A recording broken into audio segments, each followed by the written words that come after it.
Welcome back, guys. We are going to jump into this episode in just 1 second. But first, I want to tell you guys a little story about a vacation that we took this past summer.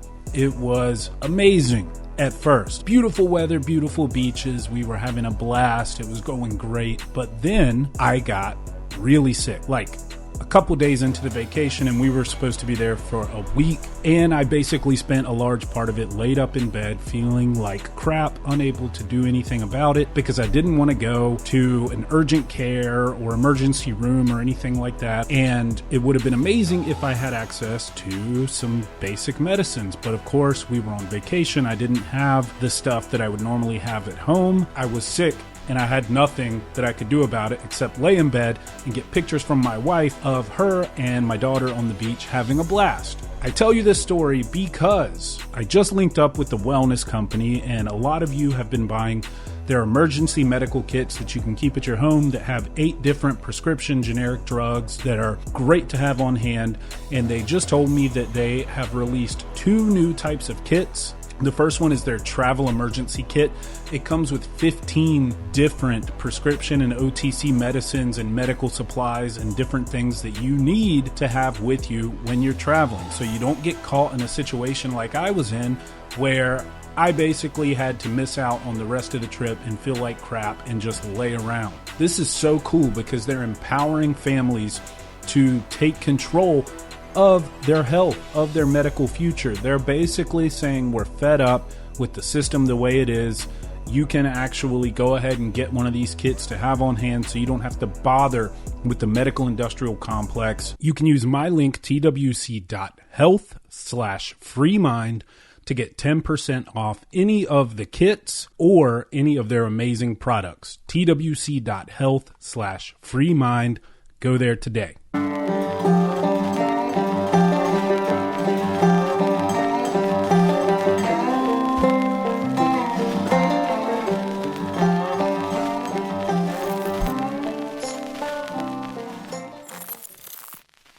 Murphy Wells, welcome to the show, brother. Thank you for having me, bro. I'm excited to be here. Likewise. So we were just catching up before I hit record, and dude, we first met at First Form headquarters back in the day. You were working there, and I was in town for something. I think maybe it was either like it wasn't Summer Smash, I don't think. It might have been like MVL weekend or something like that. Or maybe it was when because I recruited for them for a little while. Maybe it was when I went in for training or something. But anyway, that's when we met, and it's been several years, man. So it's good to catch up with you. Yeah, it was we were having lunch at New HQ, as it's known, and it was probably like 2020 because at this point I was working in the same department that you were a part of, and it was you, me, and Cody Klein, and we were That's griping about life, and it was great. Yeah, man. So a lot has changed for you, it seems, since then. You're kind of doing your own thing and all of that. And I want to get into that. But first, we were kind of talking a little bit about like Conservative Inc. and a lot of these quote influencers out there and how you've sort of seen this evolution of people you used to look up to, really, at least speaking for myself, into just like you said, hawking, garbage products constantly. Just, it's a business for them, like clearly. And, that's something that I've noticed. It's something I've been outspoken about. I'm extremely selective with sponsors for this show. For the longest time, I had none. Yeah. Now I work with, I've always worked with First Form, obviously, but only one other one pretty much. And that's the Wellness Company, just because I like the idea of what they do, which is provide, generic prescription drugs for people to have on hand at their house. And it's always made sense to me, instead of going through medical gatekeepers to get that stuff, to just have it. Like I struggled to get ivermectin during the pandemic because, mainstream media was calling it horse paste and no pharmacies wanted to, give it to me. And so anyway, I'm extremely selective, but it does seem like a lot of these people out there, and I don't consider myself a conservative influencer, I guess, but they're just whoring themselves out for whoever the highest bidder is. And I don't know if you have any thoughts on that? Because it's certainly something that rubs me the wrong way. It does. And it's funny because I voiced my opinion on this on a piece of content because I saw our friend Ian Smith. He was chiming in about his opinion on the matter. And the guys who, about the time that I met you, I'll leave them nameless for right now, just because I'm not about, you know, throwing them under the bus. But I mean, I have a whole post about it, so it really doesn't matter. But it was the guys who I could kind of tell that even back in 2020, during the election, during the pandemic, there's a lot of, as Andy calls it, can you believe this? It's manufactured outrage. Yeah, And yeah. a lot of those same guys will sell the medical kits, but they'll even call it COVID emergency kits. Well, these were the same guys for 3 years were saying that COVID was nothing but a complete scam. So it's Right. like, at what point does it become not a scam? It just becomes something convenient for you to hawk product. And some of these guys will do entire bits out in Israel. Now, I don't have a very strong opinion on the Israel Palestine conflict. I'm pro American. I'm not a conservative. I'm pro American. Like the flag that sits behind me, this says Make America Rave Again, by the way. It's not a MAGA flag. Oh, dude, I love that. That's awesome. There we go. Big festival guy. For me, the whole point of it is like when I see the words that get said, do I feel like I'm being offered value or does it feel like I'm being sold? And coming from the program with which you and I met each other, they teach you really good sales. They teach you it's about a value transfer. At this point, when you see that these people have to turn off their comments, when they're blocking people who criticize, and bro, I got blocked by one of the biggest conservative influencers on IG. It's just like, bro, you can't handle it when people say you're selling out, then you need to not sell anything. That's my opinion. Yeah, I agree, man. And the whole, like, I've never been one of these COVID isn't real people. I don't know where you stand on it. I mean, I think it was very real. It was made in a lab in Wuhan, and you know, some people should atone for that sin. But it is interesting the point you made that people were saying basically COVID's not real, and now they're saying, "Hey, buy this COVID emergency kit."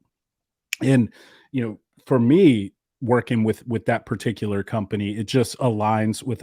It was something that I was like, "Man, I want this for my family." So yeah, sure, I'll work with you guys.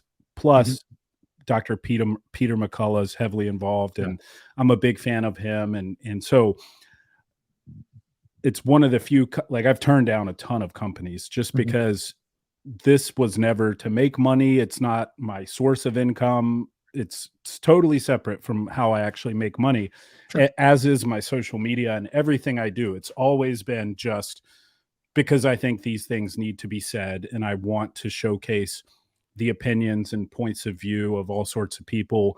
And dude, this podcast costs me money, if anything. I mean, and so it really has just been one of these things that, you know, I bite my tongue a lot, especially kind of once you're quote on the inside, so to speak, and you get to know a lot of these people and you see how they operate, and it's just it's gross. And I think it's really just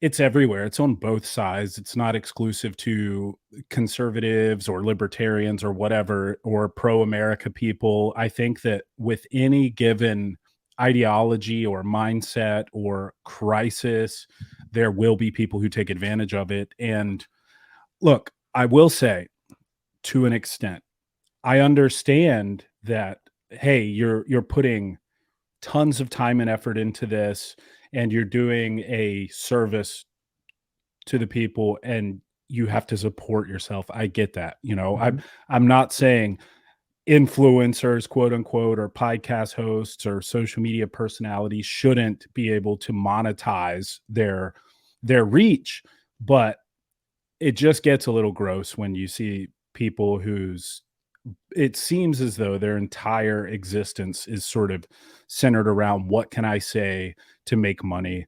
And I don't know, man. It just it kind of sucks because I won't name names like you said, but there's certain people that I used to think were awesome, and now I'm like, man, you were just saying this stuff because you knew it would get a response out of people and you could monetize that. Personally, and I'll go all the way back to the beginning of your statement. It's like, as far as I feel on COVID, no, I mean, the virus was very real. Like, the lie that was told to us is that it came from an animal reservoir. No, I mean, we have pretty insurmountable evidence that says that it was funded by people here in the United States who Mhm. were the heads of the NIAID, and they were happy to send all this money through EcoHealth and Wuhan, and then they sit there and they get grilled by Rand Paul. Well, you don't know what you're talking about. That's my little That's your impression. Fauci. That's better than mine, dude. I've done a Fauci impression. It was fucking terrible, but It's the Italian guy in me. yeah. I'm like spiritually a Guido from Brooklyn, and he's from the DC area. But Senator Paul, you don't know what you're talking about. And his tone has changed a lot over the last few years. As far as conservative Inc. and the grifters, to me, it's not what you do, but it's how you do it. Yeah. And right around the beginning of the year, I think Jimmy Kimmel, who is also a trash can of a human being, I think he had Green Day on for his annual show, for like his New Year's Eve show. And I kind of related it back to like liking Green Day as a kid, because I grew up liking all kinds of like heavy music, which honestly just started with like 90s pop punk and like 2000s pop punk. And to me, the coolest wave ever when I was freaking 11 years old, this album's 20 years old now, was American Idiot. Now, Yeah. it was cool because it was edgy, and it was like, oh, look at me, I'm a preteen and I'm a teenager, and I'm listening to politics. I'm hearing Billy Joe Armstrong saying, fuck George W. Bush. And that was cool for a second. But then it's like, well, wait a minute. You guys are signed to Warner Brothers, which is a major record label. That's not punk. And you actually support one side of the government, even though you have this totally anti-establishment image, which is just there for marketing. Well, you transfer that in today, and you look at some of the people who, I have no problem with anyone building a platform. How do you use it? Because Mhm. a guy who we both look up to is Andy. Andy doesn't take ads. He doesn't run ads. He'll make jokes like, this is not an ad. But if it was, Yeah. Here you go, Andy. This is not an ad. not an ad. And honestly, I need to try the new flavor that just came out. I'm slacking over It's here. already sold out, bro. I'll- Andy just put it up on his story. Shit. I need to go up to F2, see what they got. But personally, I am all for people being able to commodify and monetize their platform for the right reasons. If we get undeniable proof from you that what you say is how you really feel, and you're not just receiving a paycheck to say something, guys like you, guys like Bobby Sausalito, who has become one of my best friends in the world, who hopefully I see him here sooner rather than later. You guys have been the ones, and Ian Went as well. Like, you guys have been the ones who've not only been like the big brothers to me, saying like, hey, here's your pass to go do this. You didn't have to give me the permission. You just did it. And you said, I want to inspire someone. Well, I don't have very many skills or talents. I have a face for radio, as they say. And I have the ability to communicate how I feel. And I really just don't really care about compromising that for a paycheck or for anyone's feelings, because it's just sad how many people have had the opportunity to do something really great and they'll sell it out because it's convenient in the moment for their paycheck. Yeah, I agree. And I think what people don't understand is what people appreciate most is just authenticity, right? When I'm on here talking to a guest, or if it's a solo episode or a reaction video on YouTube or anything that I put out, it's exactly how I feel, period, because that's why I do this thing. And that's why guys like Joe Rogan are so successful. I mean, he will just say how he feels, and he's not trying to appeal to conservatives or liberals or whatever. He's just a dude talking about issues with people. And that's the thing that, in my opinion, people really appreciate, because if you're always playing to the tune of an audience, they call it audience capture, right? Like, Yeah.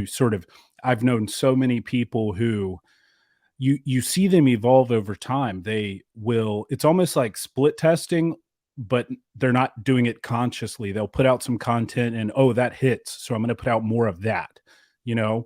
And look, I'm somewhat guilty of it. When I first started in social media, it was all just fitness and stuff, right? And then at the beginning, and I've talked about this on the show before, but it's relevant. At the beginning of COVID, I used my background in the sciences and fitness to put out a short video saying, hey, Here's why I'm not wearing a mask. Masks don't work at mitigating the spread of airborne viruses. We've known this for decades. Here's a bunch of papers you can refer to. Specifically in the gym environment, they're actually a liability for all these reasons. And I got a ton of blowback. I was doing a lot of coaching at the time. I lost clients. I had family members block me, unfriend me, call me names. And I was like, what the actual fuck is going on here? This is crazy. I thought I was helping people. And that's when I realized that this is far more than just people objectively trying to solve problems. It's a mind virus. It's a cult, basically. And so that's when I put out the first post holding up a sign that said, we can disagree and still be friends. And it went viral. And then I was like, oh, people like these signposts. So I continued putting them out. So look, I'm guilty of that as well. You find something that hits and you go with it. But for me, it was always just the medium, not the ideas. People will cling to an idea that they don't actually believe in just because it gets engagement. And that's what I have a problem with. And you see it happen with so many creators. I hate the word influencer, but so many creators, you know, they'll put something out and you see it does way better than the rest of their stuff. And now all of a sudden that's their direction. You know what I mean? Yeah. So I don't know if you've noticed that, but it's oh my goodness, very prevalent. Well, and the sad part, and I will name some people in this because they have such big platforms, but I think in some cases there are people who have come around to that. On the first hand, I'm someone who I did it's a podcast I produce, and she said, hey, leave us with some wisdom. I said, my two biggest pieces of wisdom I'll leave you with for anyone who wants to go out and create something is, number one, you have to take risks. If you don't take risks, you have nothing to gain. Like every time you do a cold call, that's a risk. What is the risk of? A little bit of time and maybe getting a no. The payoff could be great. Yep. But the other thing is you have to be willing to change. And it's like Andy changing his show. He made the change before all this stuff started going down because his foresight is incredible. But the thing of it is that like I come from the same background in terms of professional you do, and that's first form. But the thing is, I didn't want to talk about fitness and nutrition and personal development in that vein forever. I had to evolve because to me, I was just biting, and that little bite, it didn't spread what I had to really share. And like you, I noticed patterns and I noticed inconsistencies, and especially in people's logic and rhetoric. I mean, you can't look at politics as deeply as we do and not understand the facade, the veil that gets cast over your eyes. And when you look at guys like, and this is not for disrespect, but it is just an objective observation. Look at a guy like, you know, Ethan Klein is from the H3H3 podcast. Oh yeah. Okay. Ethan was such an example. He has on a guy like Jordan Peterson. They have a really great conversation. Well, then he has that audience capture, and before you know it, he's doing this kind of god awful show with Hassan Piker to where all this stuff that he had to sit here and ruin his reputation about his interview with Jordan Peterson. He spent, I don't know how many years just besmudging anyone who disagreed with him. But then this thing happens, the Israel-Palestine conflict. You have Hassan Piker, who I don't appreciate anything about his content. I don't appreciate anything about his approach. I don't appreciate where he comes from with Cenk Uygur being the guy who put you on. It stinks to me because everyone now on the Young Turks is kind of going the other way, especially Anna Kasparian, which respect, it's hard to do that. Yeah, that's been interesting to watch happen. But more than anything else, now you see Ethan being in this really weird crosshairs of like, all right, well, this is my political identity, but this is my Jewish identity.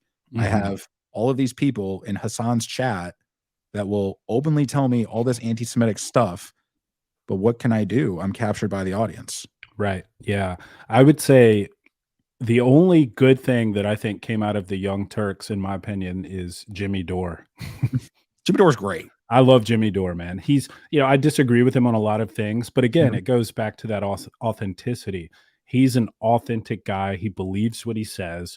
He doesn't compromise, and respect. I've invited so many leftists on this show who I respect.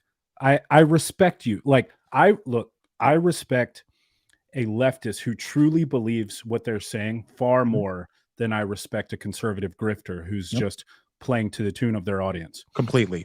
And I disagree with everything they represent, and I will fully dismantle systematically every argument they present to me, but I respect them enough to actually do that. Now, Mhm. nobody's taken me up on that invitation, unfortunately, Mhm. because I think a central tenet of modern leftism is shutting down speech, right? So, and I was actually, before I just got on, I wanted to talk to you about this because it's very relevant and it's happening today. Mhm. Tucker is interviewing Vladimir Putin, Yep. and it's dropping like 6 p.m. Eastern, I Mhm. think, um, on his platform. And then I guess Elon's going to put it on X a little later. But you look at some of the media response to this, and it's incredible, man. There, Mhm. there, are, there are actual. I, I don't know if it's pundits or actual political leaders from the left. I think it's probably both, who are suggesting that we maybe don't let Tucker back into the U.S. just because he's going to interview a world leader who, by the way, has been interviewed by Barbara Walters and all of these other journalists historically. Mhm. Barbara Walters interviewed Castro and Putin, Yep. and she's heralded as one of the great journalists of modern history. So it's been really crazy to see the response to Tucker interviewing Putin, and I think, and I'd be interested to get your thoughts on this, it's because they're terrified that a previously one-sided narrative is now going to be exposed, right? Because they've enjoyed being essentially the filter through which we interpret Putin and everything he represents and wants, Mhm. when now the man gets to say it himself, which I think is going to be something like, "Hey, look, I asked that you don't expand NATO past a certain point. This agreement was made back in the 80s, and you did. Mhm. And I'm delivering on that promise I made back then." But that would shut down the war machine if Mhm. our eyes were open to that, right? And that stops the profiteering from, the military industrial complex. Mhm. Well, I don't know what your thoughts are on that, but that's kind of the feeling I'm getting from all this. Yes, and it's that right now, well, not right now, because I mean the numbers are in the toilet, and people do not fall to the ideas of leftist outrage and especially Trump derangement syndrome to the way that they used to, because the evidence has just been mounted at this point. Like, Mhm. there's a reason why CNN can't keep a CEO at the top of their chain. There's a reason why they had to cut all those anchors. There's a reason why Fox News started doing all the DEI stuff as well. And it's because they are two sides of the same mouth. That's all that has ever been. And I have definitely been guilty of, in my youth, following the headlines and following the CNN and the Oh yeah. MSNBC. But let's look at Joy Reid for an example. She's sitting here, she's reading the grift of like, President Joe Biden has never done anything wrong. He's the best president in American history. That's that. Republicans are evil and they're racist. Cuts to the B-roll. He's starting another fucking war. Like, we understand that their grip has been loosened, and it's because people, you can't just keep lying to people's faces. You can't just keep baiting them and not expecting them to find the middle ground. What I love about Tucker Carlson is that he didn't do what Don Lemon did and just fall off the face of the earth. He didn't do what Brian Stelter did and just fell off the face of the earth. He did exactly what he should have done, which is he invested in independent media. He knew that his voice would travel, and he knew that, especially when you have like Andy who will vouch for you, saying like, this is one of the last great American journalists who's been on broadcast television. You are literally sacrificing your security as a journalist because you understand what the regime will view you as and what they will castigate you as. And he's saying it is worth this side of the aisle never, ever, ever taking my back on anything to establish a point of truth. When you see him walk out in those UFC events, it's him, it's Trump, it's Dana, it's Kid Rock. That's a wide margin of personalities. But in most cases, maybe not in all, in most cases, what you get from that group of people is objective, blatant how they feel and what they think the problem is. And I think with the Putin thing specifically, I have to applaud Tucker, because in the most polarizing time in my lifetime, he's just doing it. And the fact that he is able to do this on X, he's able to do it with someone like Elon, who I've had my doubts about, but I truly do believe his heart is in the right place. Maybe some of his technology won't always be in the right place, like Neuralink. I don't know yet, but Yeah.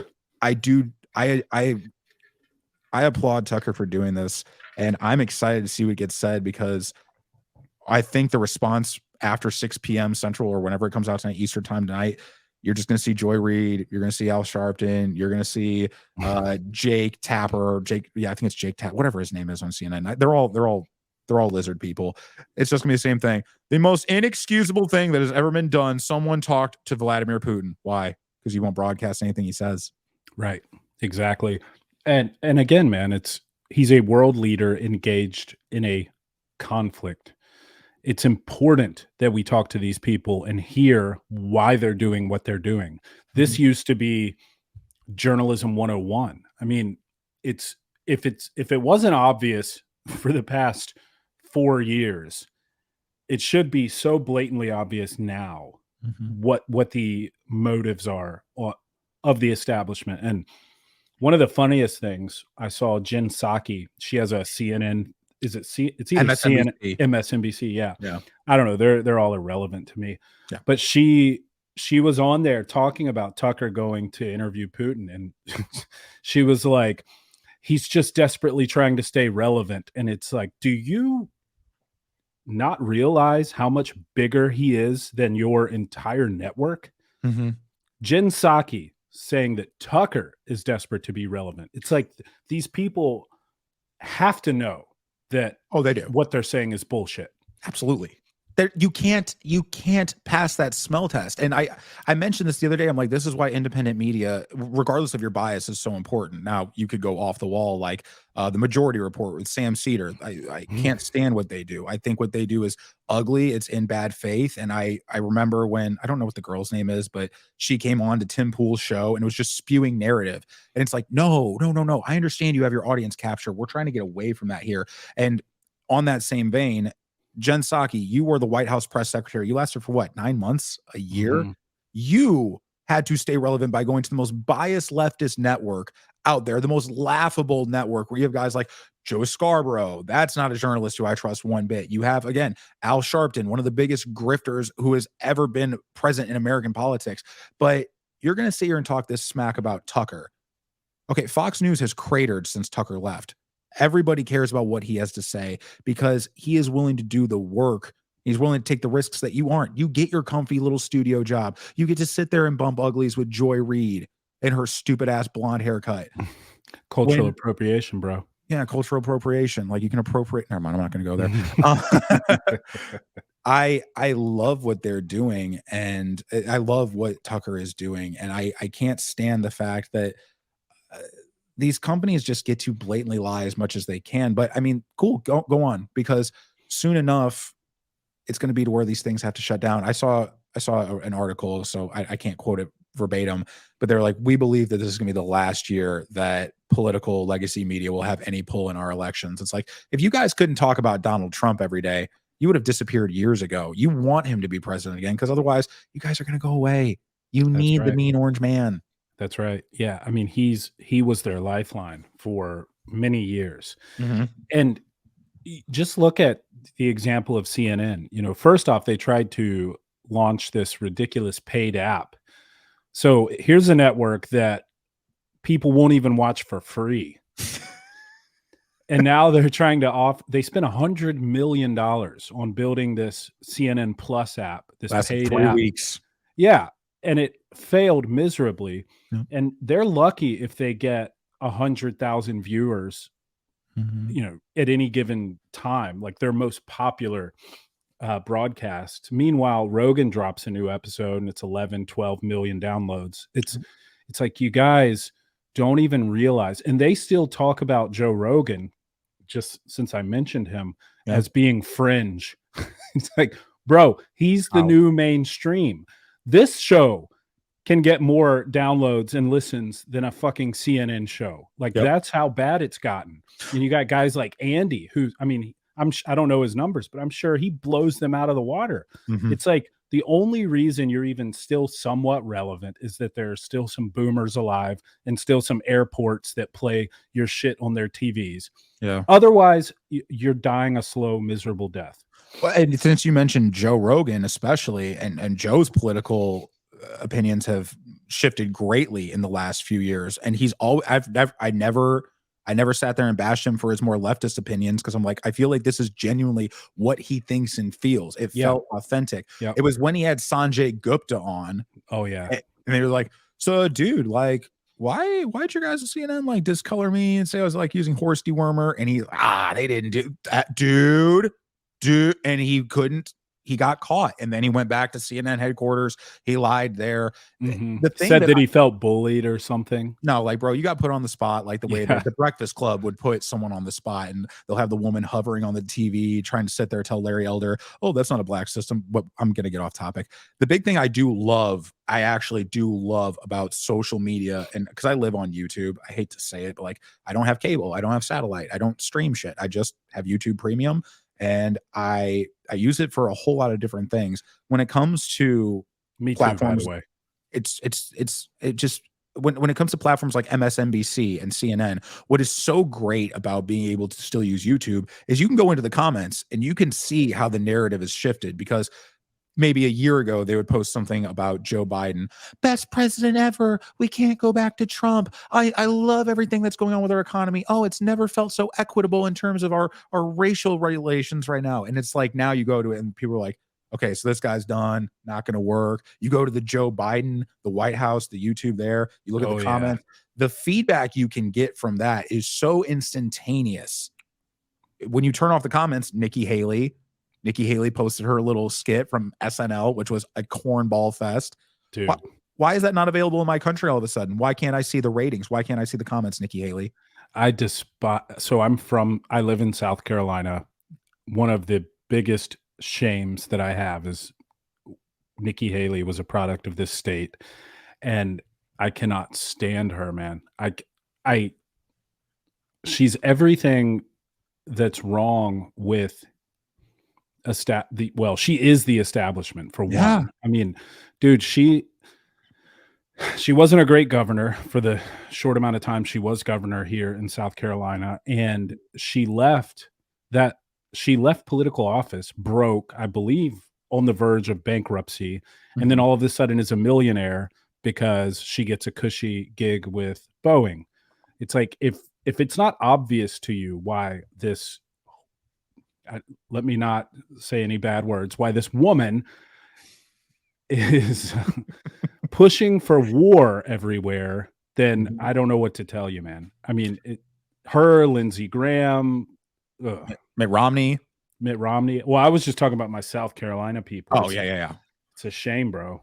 Yeah, because I often get called a Republican, which it's like, no, I will never call myself a Republican. I don't even see myself as a conservative. I am a libertarian. And I understand that's in the vein of conservatism, but it's from the perspective of, I recognize the dichotomy that to actually have good, you must have evil. To have a right perspective, you must have a left. And I bite off little pieces of them, because I believe consenting adults who pay their taxes and who don't want to force anything on anyone should have the right to do and act as they want. You want to cut off your whatever, and you want to dye your hair blue, and you want me to call you Jessica, even though you have more arm hair than you or me, by all means, I'll be polite. It doesn't mean I necessarily believe it, but if that's how you want to live your life, cool. When it comes to the Nikki Haley thing, the part that leaves such a bad taste in my mouth is, I'm about to be 31 next month, and 9/11 happened when I was 8 years old.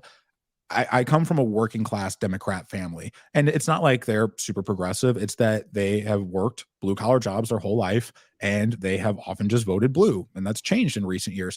My birth father, I got to see him, who was a guy who made all the wrong decisions as a working class Democrat in the Bush years.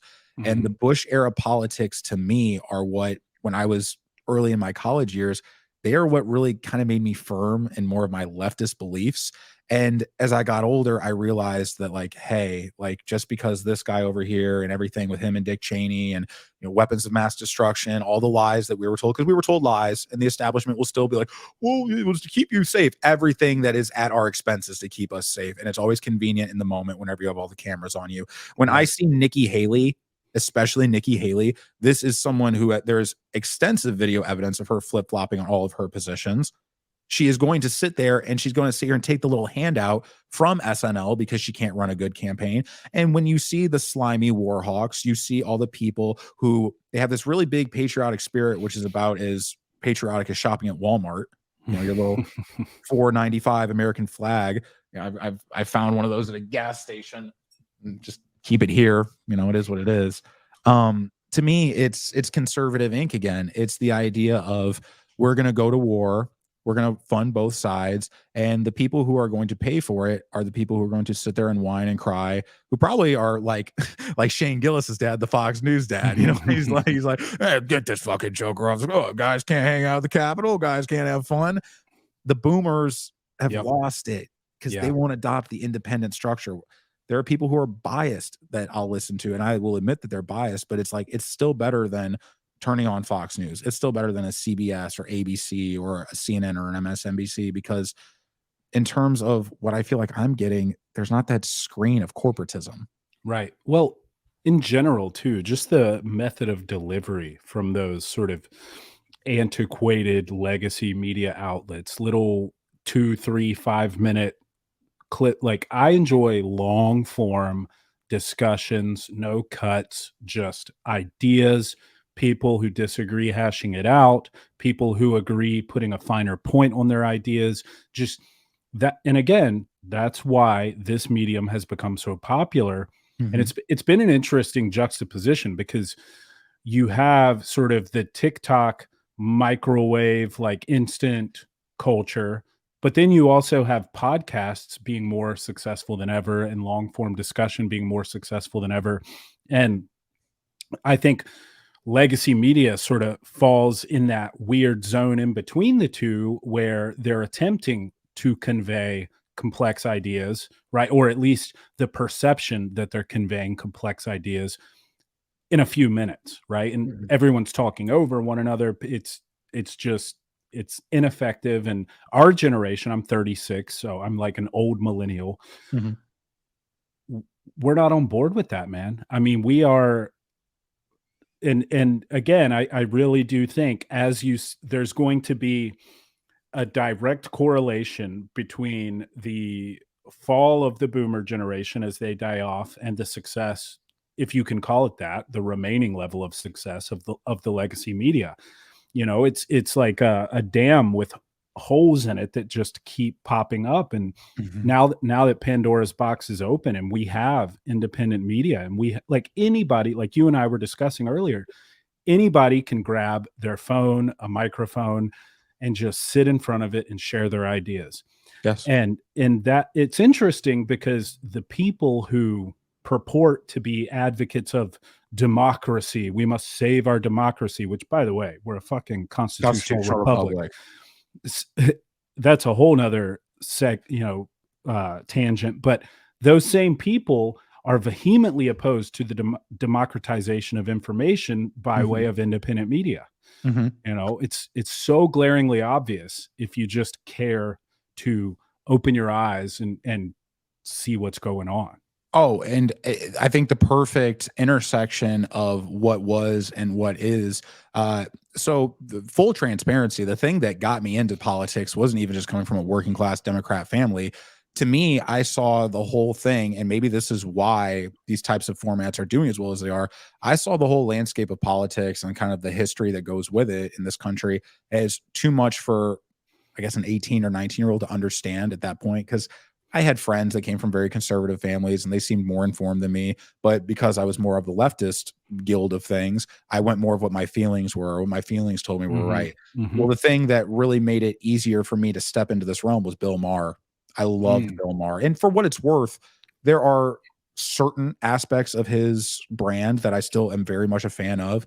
But the part where I struggle to believe in the guy is in the last couple of weeks, he had you're going to have Adam Schiff after Gavin Newsom on your show. Right. But did you see Patrick Bet-David recently? That's when I'm getting to. Yeah.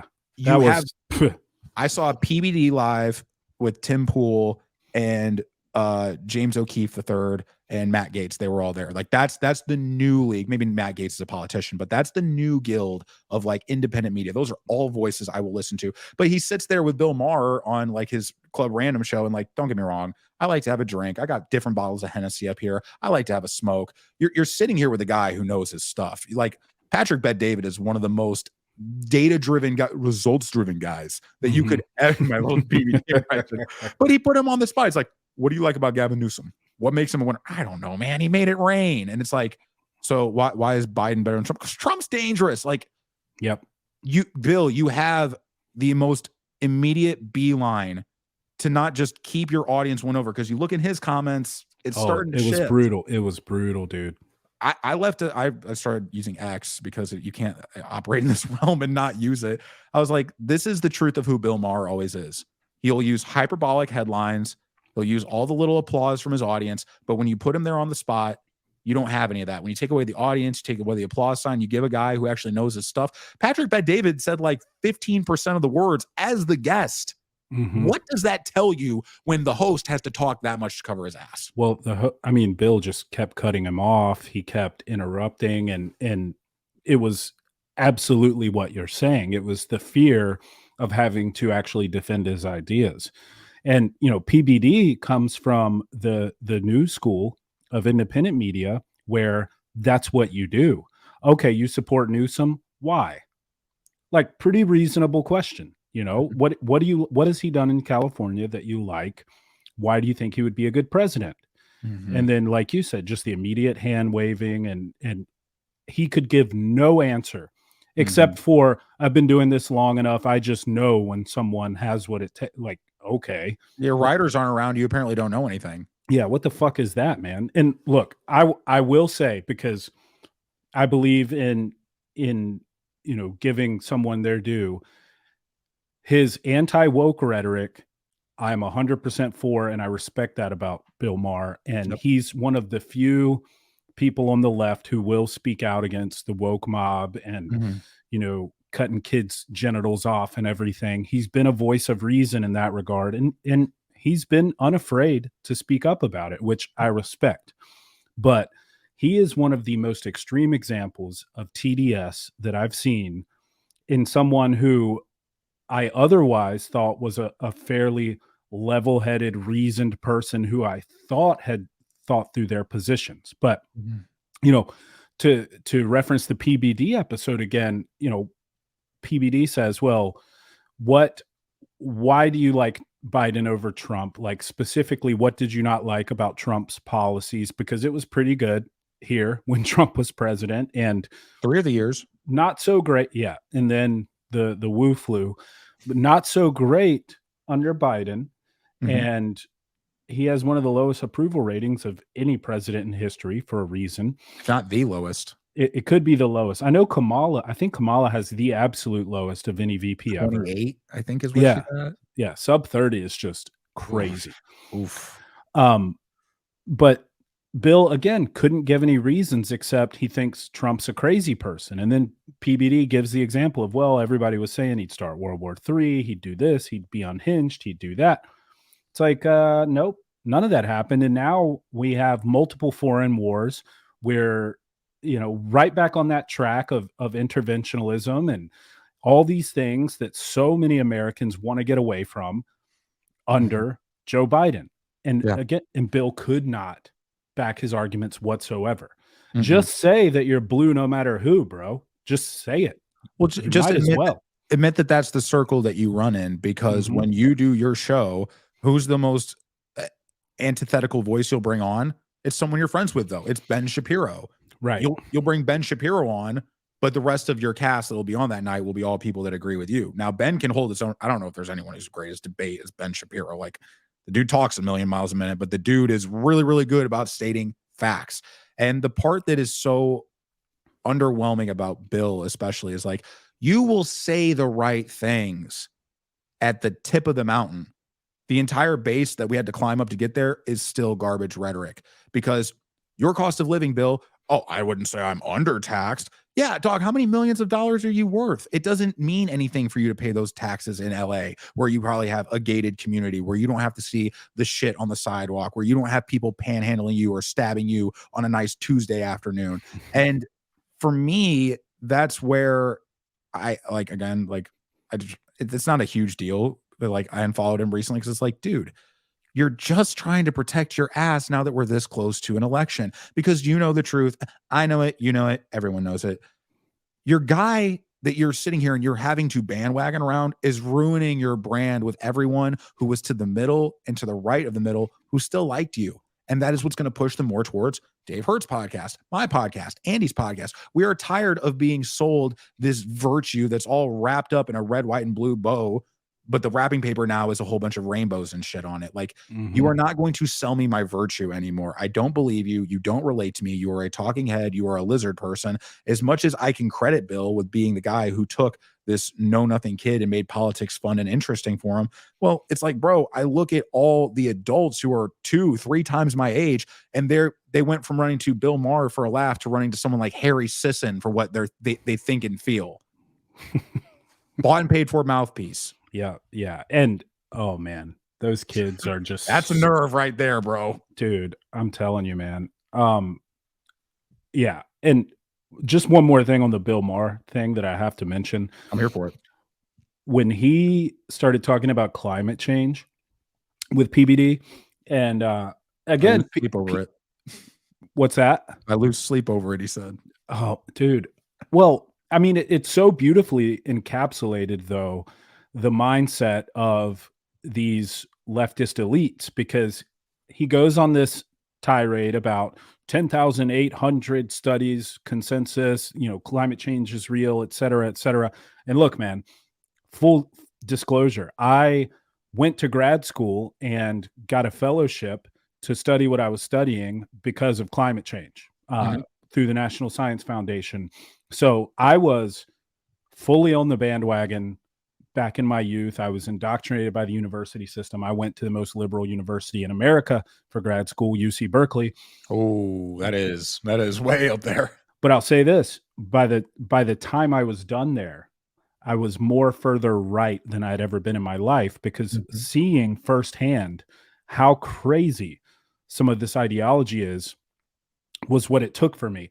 But anyway, when he starts going on his tirade about climate change, he then says at the end, but yeah, I take a private jet everywhere. I'm not going to sacrifice my comfort. So it's like the exact mentality that all these Greta Thunberg flying around the world in a private jet, Taylor Swift, John Kerry, all these people, man, all these people, and they want to impose their will on us to reduce our carbon. But Bill says, I've worked so hard my whole life. Yeah, I'm going to take my private jet everywhere. I've earned that. And it's like, okay, bro, you have no conviction. You don't believe what you're saying, because if you actually did, then you would change your behavior. Personally, first of all, the remark I made to the word UC Berkeley, like, regardless of how I feel about it politically, that's still a hell of an accomplishment, because as far as their admissions and graduate, like, you have to be one smart son of a bitch to do that. So first of all, respect to you. Even if I don't respect how Harvard politics are, it's still Harvard. Like, I was a very dumb, smart kid. I'll put it that way. Just like how Bill is a very dumb, smart comedian. Like, yeah. At the end of the day, but I had nobody to teach me, right? So I just sort of latched on to who I saw as intelligent authority figures, who were university professors, and like, I voted for Barack Obama in 2008. 12. Yeah, you did again? No, I couldn't vote in 2008. That's right. I was you weren't old enough. I'm 5 years younger than you, I think. Right. I was only able to vote in one election, thusly, and that was 2012. We skipped a day at community college to go do it, and I voted for Obama. I mean, in referendum, would it have been any better to vote for Romney? No, it wouldn't have. We really did have no good choice. But I mean, I had no reason why I voted for Barack Obama, except that people were telling me that's what I should do.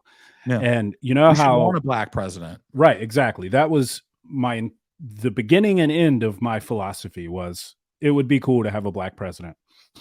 And now I'm accused of being a white supremacist every day on social media, which is hilarious because I'm married to a brown person. But that's a whole nother conversation. But dude, and so I try to keep that in mind when I talk to these young people today, because I know how tough it is. Or not even how tough it is, but just how your entire universe is basically this one ideology, because the university system is like 99.5% liberal, or not even liberal, but progressive, leftist, because liberalism is something that is extremely rare today. And classical liberalism is actually not so bad, but I don't like calling them liberals. I like calling them leftists because that's what they are. Mm-hmm. So I get it, man. I was there. But as you get older, and especially as you go out into the world and you start paying taxes and running a business and starting a family and owning property, it's like, hold on a fucking second. This is not what everybody told me it was. To anyone who is in their undergraduate or graduate, stronghold right now, and you're trying to get your coursework done and you feel like this is the only outlet to your success, or this is the only tether to your political identity, I want to inform that person that I've been there, you've been there. I come from St. Louis, Missouri. I was born and raised here, and being born and raised here in a place that is such a red state with such a blue city, because we got Cori Bush, dude. We had Kim Gardner. How did Cori Bush get elected, man? BLM. Anytime I hear that woman speak, I'm just like, BLM. What? And that's the point too, though. There is how you feel and there's how things are. And when you look at BLM, you can see it's because that started here in St. Louis and Ferguson in 2014. I remember because I came back for a Wiz Khalifa show that night, and this place was crazy. Everyone was on, emotions were on high. And you have, what happened is that, look, Mike Brown was a thug. Mike Brown reached for Darren Wilson's gun, and he is no longer with us. It's been 10 years. You have the media, you have Al Sharpton, you have Jesse Jackson, you have all of these people who get a paycheck from creating division and running the headlines for it.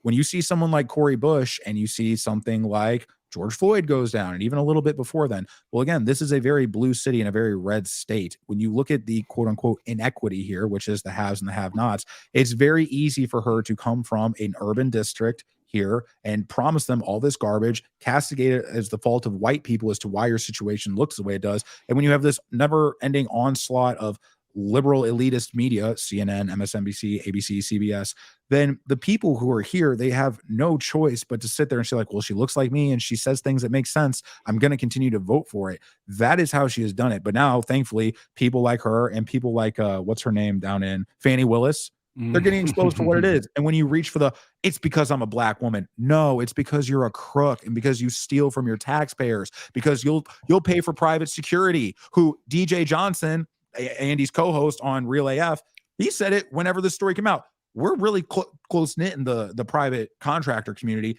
This dude isn't even licensed. You'll have Fannie Willis bring in a dude she has a personal relationship with, pay him $700,000, and they're going off gallivanting on how many different vacations coming out of Georgia taxpayers. St. Louis, Missouri, Atlanta, Georgia, those are two places that are heavily black that are tired of being told, stop using my skin color as to why you're going to lie to me so you can pay your own fat ass to have private security while you defund the police, go on all these extravagant vacations. I'm going to get mad. I'm sorry. Well, you mentioned BLM, and that's another great example. Like Patrisse Cullors paying, I think it was her brother, god-awful amounts of money to do security.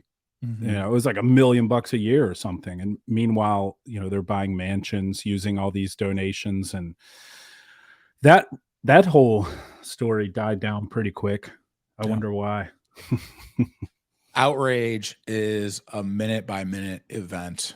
And what I have gotten so much out of, especially Andy, which, I mean, I'll praise the guy. I almost hit him with my car when I first started working at First Foreman. That was a really weird way to start a relationship, but he still jokes about it. He made me tell the room in the auditorium of like 400 people one day, but I won our in-house transformation challenge. So that was pretty cool. The thing that I love so much about what he's done is that he won't let the last 3 to 4 years just be swept under the rug. When it comes to talking about the client list from Epstein Island, he brings that up relentlessly. When it comes to what's going to happen to the tyrants during the whole COVID era, his relationship with Ian Smith is, when he puts that out there for the forefront, he wants people to not forget. He does not want your outrage to become fashionable. And that is why because creating the kind of content you and I do, it wears on you, not because I'm afraid I'll be wrong. Like, I'm okay to admit when I'm wrong. That's okay.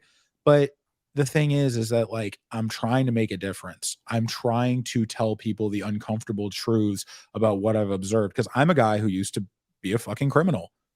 I sold drugs from 18 to 23. I got caught a couple times. I became a felon. I didn't go to prison, but like, they're like, hey, like, you got a good lawyer and that's cool, but like, you're going down for this. And the thing is that like, I can have my property searched and seized without warrants. I know what it feels like to be property of the state, to have to show up and pee in a cup, to be told what you do. I don't want that kind of authoritarian rule to be on anyone's head. Yeah, I made mistakes. If you are someone who has never broken a law, who's minded your own business, who's paid your taxes, who's made things better for anyone, even just by working a job and raising kids, the government wants to treat you like they treated me. And they're going to tell you it's for your own good. Well, I don't care. I had a conversation with someone who is at the forefront of the pro-American movement, and he was starting to feel doubt. And he goes, "So I love the content you're doing. It's great. And like, this is a guy who has like 10 times the following I do, 10 times the influence I do." He goes, "What happens if they all kill us?" I go, "Then I'm going to go down believing what I believe, and I'm not going to be smudge it for the sake of what? Being a carbon-based life form for another 40 years. Yep. You can take my body. You won't take my mind." Plus, we got all the guns. I don't think that's going to happen. Damn straight, bro. We got all the guns and most of the balls at this rate because they're cutting theirs off.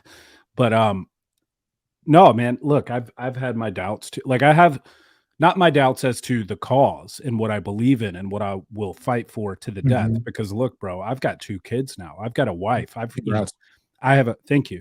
I have a lot to fight for, and I'll be damned if I won't until my last breath. But what I have doubts about is putting all this effort into producing content and, you know, putting the message out there and day in and day out doing this thing. And I've talked to Andy about it, you know, because I went silent for like 3 months when I noticed that our new daughter was born, and I was like, I'm spending time with my family. Fuck social media, fuck YouTube, fuck the podcast, fuck all of it. Yep. And you know, I'm not going to lose sight of what I'm actually fighting for, because that's easy to do when you're in this space. You get so wrapped up in this thing that you can turn a blind eye to what actually matters in your life, as they say, touching grass sometimes, and saying like, what is actually important to me? Well, what's important to me and my hierarchy, because yes, hierarchies are real and they're necessary and they exist. Anybody who doubts that can fucking pound sand. Is God, my spouse, my children, and, you know, taking care of my household. That's what comes first. This is something that I do outside of that. And it's easy to get wrapped up in it. So I stepped away from everything. And I was telling Andy, man, I was just like, part of me wants to just say, fuck this. Like I've done well enough in life. I'm just going to fade away and disappear and enjoy my family and enjoy what my time here. But then, you know, the thought starts creeping in. Well, shit, man, like Sal has said many times, like if not now, when, if not who, if not you, who, basically. And I'm like, well, I can't stop talking about this stuff, you know, and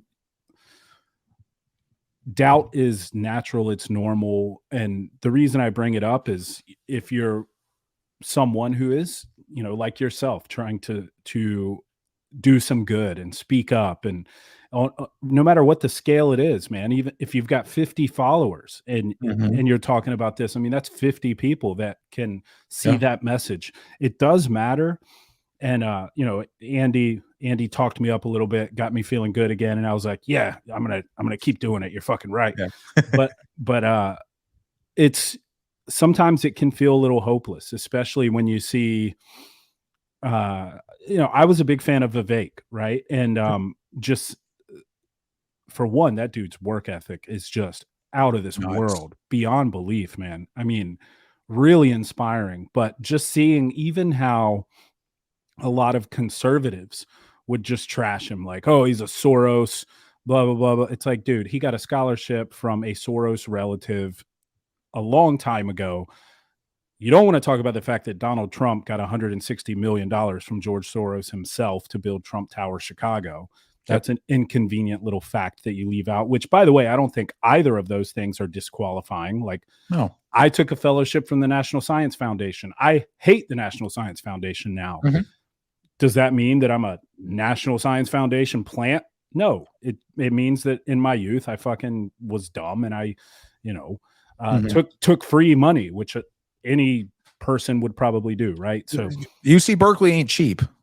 No. Well, even if you get need blind admission, it's still, you're paying cost of living it. Like, bro, like I didn't mean to interrupt. I apologize. No, I was just going to say though, that like, it's normal to get disheartened when you're doing this. Like you said, this is exhausting, right? Just the mental drain of always trying to stay apprised of what's happening in culture and politics. And, for the most part, I have my moments, but for the most part, I've quit engaging in comments and stuff. But every once in a while, I'll light a motherfucker up if I'm feeling saucy.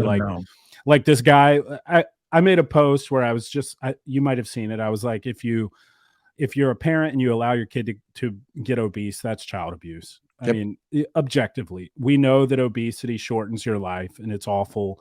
And, I knew it would be controversial, but I didn't care because it's how I feel. And I'm a parent and I take my children's health very seriously. So I put it out there.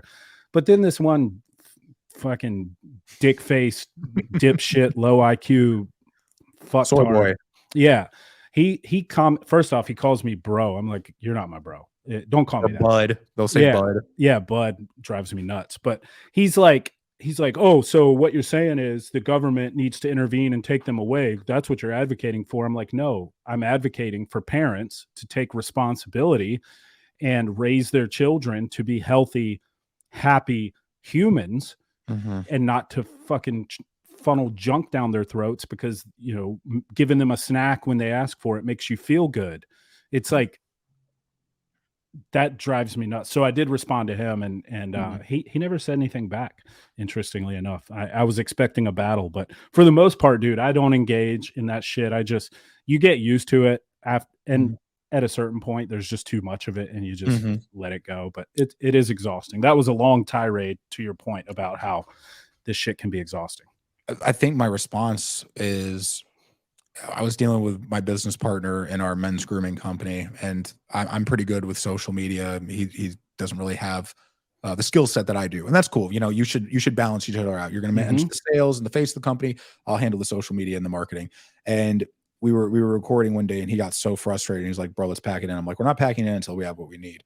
And he goes, "Well, why am I so frustrated?" I'm like, "You're frustrated because you care. Yeah.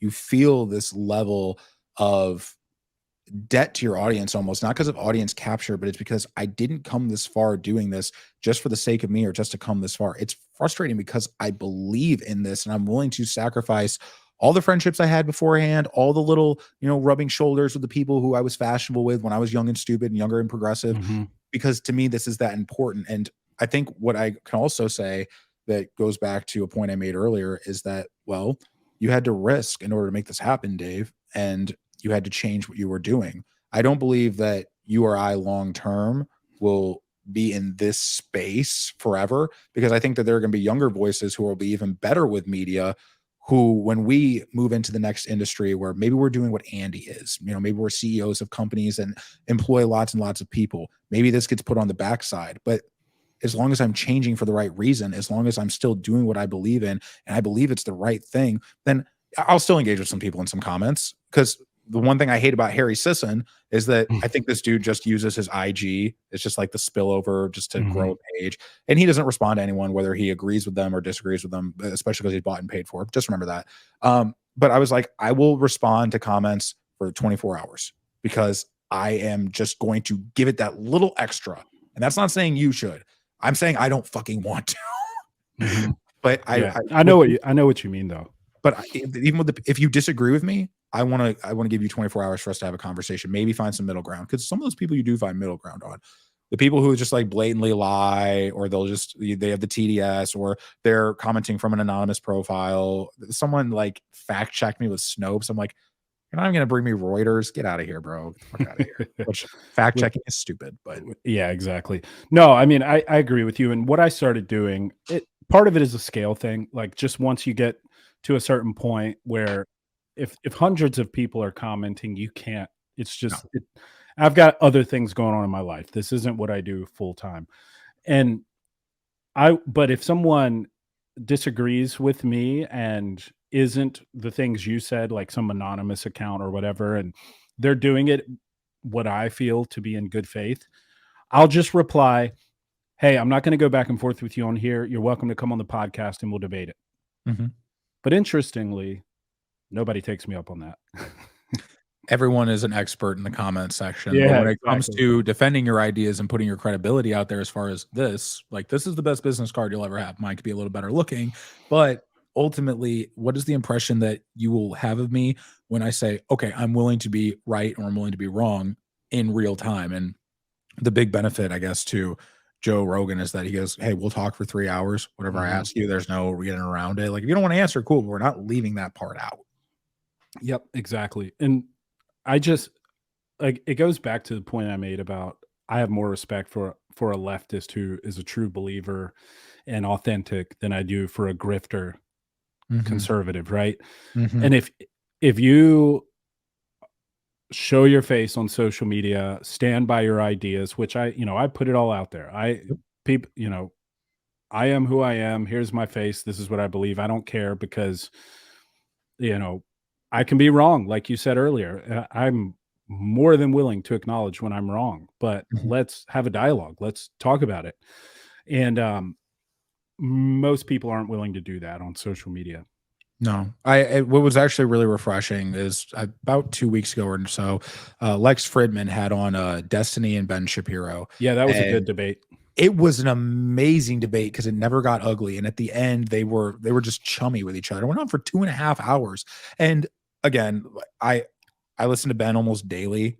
I don't know why sometimes, but because sometimes I notice how fast he talks, but and I've not been exposed to Destiny that much, but in this case, though, here's a point where I will give Destiny all kinds of credit. Is that the idea of like the red pill movement, especially in the circles of like YouTube? You look at guys Hmm. like Sneeko, the Hmm. guys like Destiny, who are typically much more leftist, but you would consider them more of a liberal, which is he's a liberal in my opinion. He's not a Yeah. progressive. He's not a radical leftist.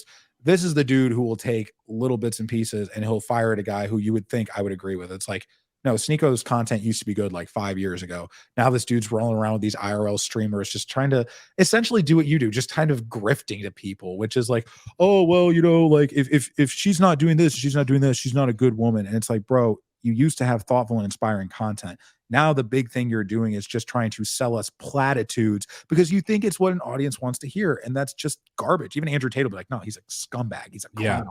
Yeah. Yeah, I do. Destiny's a perfect example actually of the point I made about like I disagree with Destiny on many things, but I respect the fact that I think he really believes what he's saying. And Mhm, he comes from a place of authentic intention, right? Like mhm, that interview with Ben, or not interview, debate with Ben was a good example of that because both guys were operating in good faith. They were, I see what you're saying there, but what about this? mhm. And being respectful and cordial. And when I saw that pop up in my YouTube feed, I was like, man, I'm gonna have to put this on like point 0.5 speed. But it was they're like the two fastest talkers on the internet. But it was actually really good. I mean, I enjoyed that debate. And I mean, both guys I have disagreements with. Ben, I was real for a while there. I was like, man, he's getting a little unhinged on this Israel Palestine conflict, but Yeah. I could see why in a lot of Mhm, ways, right? Like when you put yourself in his shoes. Um, and I think anybody is like that. You have to. I was talking to Gentry Jeevers yesterday on the show, and he's the guy I was talking about earlier who's starting this media company. I was like, dude, you're not going to find a single human being on this earth that you agree with on every point. correct. I've been with my wife 18 years. I don't agree with her on everything. She You haven't been doesn't agree. right for one of those years. Right. Exactly. Probably not. Um, if you ask her, definitely not. Yeah. But that's just not a reality. Right. And so you've just got to take the good points that you agree with. Right. And then if Mhm, there's something you disagree with, that doesn't mean you wholesale write this person off as being not worth listening to. And look, there are certain people that I choose not to consume their content. You mentioned unfollowing Bill Maher. Like I I don't know if I follow him or not, but certainly that conversation with PBD was very revealing because again, it comes down to authenticity for me, man. If you're an authentic left like Jimmy Dore, I listen to Jimmy all the time. I don't agree with him all the time, but I know he's real. Yep. Hassan Piker, not so much. Bill Maher now, look, again, I like the fact he's speaking up against the woke ideology, but he's so inauthentic when it comes to Trump and politics and everything. And I have a lot less respect for than someone who I just disagree with, Personally, when you talk about like Hassan Piker, it's like, dude, you just, God, I could get into it. I think the perfect example of, actually, I'm going to go back a little bit further too, because I really agree with your point about Ben, because right after the October 7th attack, because he had been in Israel like the week before that. So like it definitely hit home for him. And like, I'm not going to tell Ben Shapiro how to feel about his Jewish faith or any conflicts with Islamic, with anything that happened with that. I'm not going to tell Ben how to feel. However, I was really getting tired of listening to his show, because that's what almost 2 months of his entire show was just talking about that. And I'm like, okay, while I don't know that much about this conflict, Ben, I know that your bias is in full effect right now. I want to hear what someone from the other side has to say, and I'm not getting that from you. I stopped listening to Ben for like 2 months. I think at the beginning of the year, they were really able to like talk to him and be like, hey, go back to doing the whole wide scale of current events and politics, because it's almost hard to listen to you. And for the Hassan Piker thing, I think the perfect example, I just saw this last week actually, because Hassan is a grifter, in my opinion. He is someone who you've literally been given the tap on the head from your uncle. You always support seemingly all these socialist and communist and collectivist ideas, yet you're making all this thirst trap content of you like working out and being your best physical self. And when you sit there and you have a debate with someone like Charlie Kirk, it's funny because Charlie Kirk can have a debate with you and make his points without condescension. Anything Hassan couldn't answer, it was ridiculous or that's stupid or you're reaching. But Charlie never had to revert to calling you names or giving any of your positions any kind of adjective that says it's beneath me to talk about this. That was everything Hassan did. Oh, and then of course Cenk Uygur stood up in the crowd and started patronizing Charlie for being a hypocrite. And it's like, anytime someone resorts to ad hominems or, like you said, basically giving your argument an adjective like that, a demeaning adjective, I mean, they've lost, in my opinion. You've just lost. Like, we're not being two humans objectively arguing our points. You're choosing to act like a child, and I've won. I know that I've won. And that's how I feel about him and Cenk and that whole crew. I mean, we were talking about Ben, the debate that he had with Chunky Yogurt like a few years back, Cenk Uygur. Oh, they said Chunky Yogurt. I was like, I did. Oh, I've never heard that one.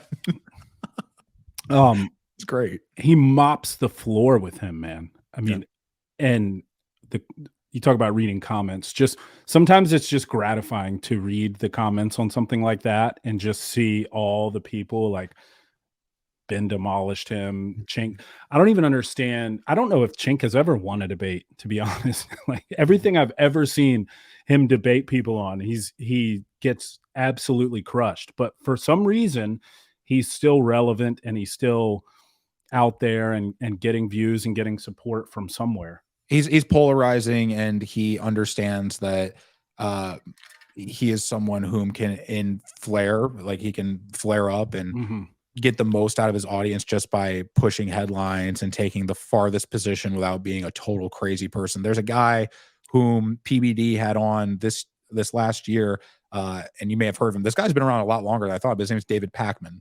And I'm familiar.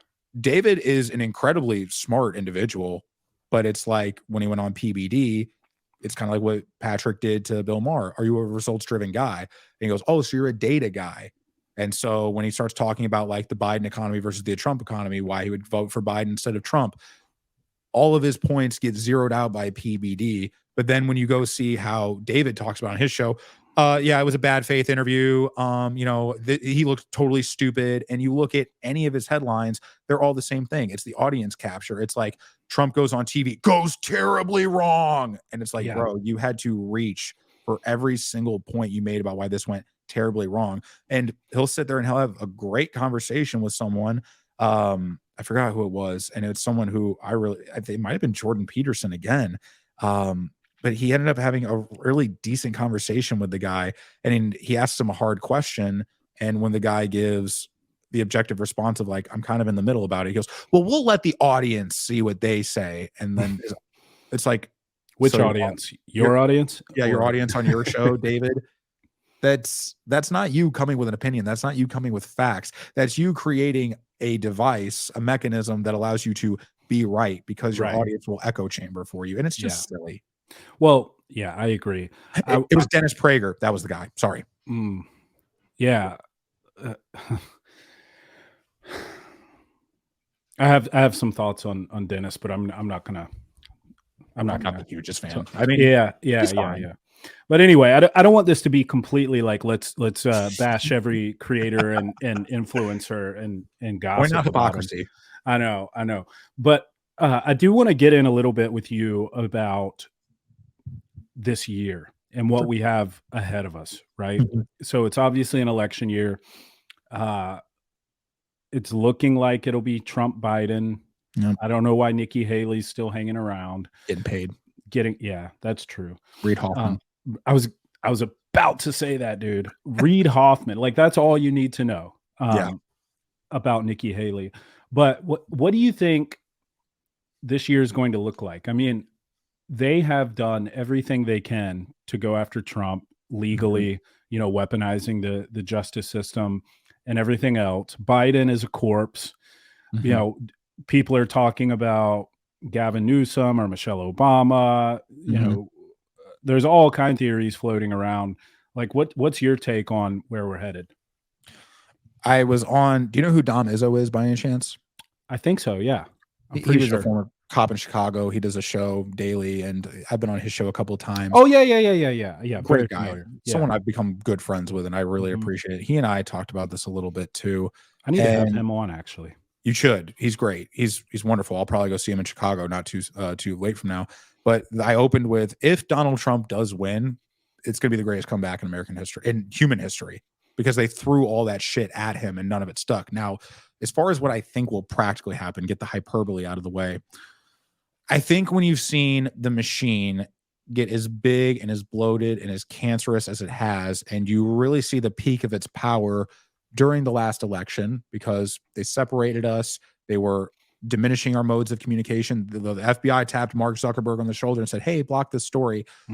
I think things are, number one, going to get way worse, because I do subscribe to the idea that the forces that be are being bought and paid for in this country by foreign sources, people like George Soros, to destroy our country from the inside out. I think they're going to do as much of that as possible. But as far as all the court cases, I mean, pretty much every single one has fallen apart. The Fani Willis case has fallen apart. Jack Smith can't get his in before the Super Tuesday deadline, or the day after as he wanted to. The judge said no. Neil Gorsuch, literally it came out today that the state of Colorado, they're like, you understand, you trying to take this man off the ballot is absolutely unconstitutional, is not going to pass, right? Yeah. Like, oh, well, we think no. I think what is going to happen is they're going to try literally every single thing possible. And whereas I used to think, like, the world's all a stage and everything's moving behind the scenes, I think they are stuck with Biden. I think they are stuck with Kamala. And unless he passes away or they pull the gag where it's just like, hey, there's no way that he can run, I think you'll see Trump get elected again. But the minute he gets elected again, they're going to start talking about impeaching. They're going to start trying to run the same game plan they did basically the first term. And the part that bothers me is, if Trump does get elected again, what can he really do with 4 years? Right. The system has been the system for a very long time, probably since 1913. Think about getting off the gold standard. You think about, especially after World War II, where Great Britain was no longer the great superpower of the world and it fell into our hands. Well, if you read, I forget what it's called. It's a book by Ray Dalio, and it's not Principles. It's the Changing World Order. They say that based on the research, cycles of currency, cycles of current events, cycles of politics and revolution, every 75 to 100 years, these shifts of power happen. Well, we're at about 80 years after World War II. Donald Trump is one person and the entire system hates him. I think that we will see him get elected. I think there will be some fuckery again, but without a pandemic, with people being smarter than they are, I don't think that the system can just beat him by infringing on the rules. I just wonder what we can get done in 4 years if he is president. And I wonder what will come out that he will do or has done in that time that will make his base doubt him again. Because there's a lot of people whom were really big into Trump who thankfully they have a little bit more parity now.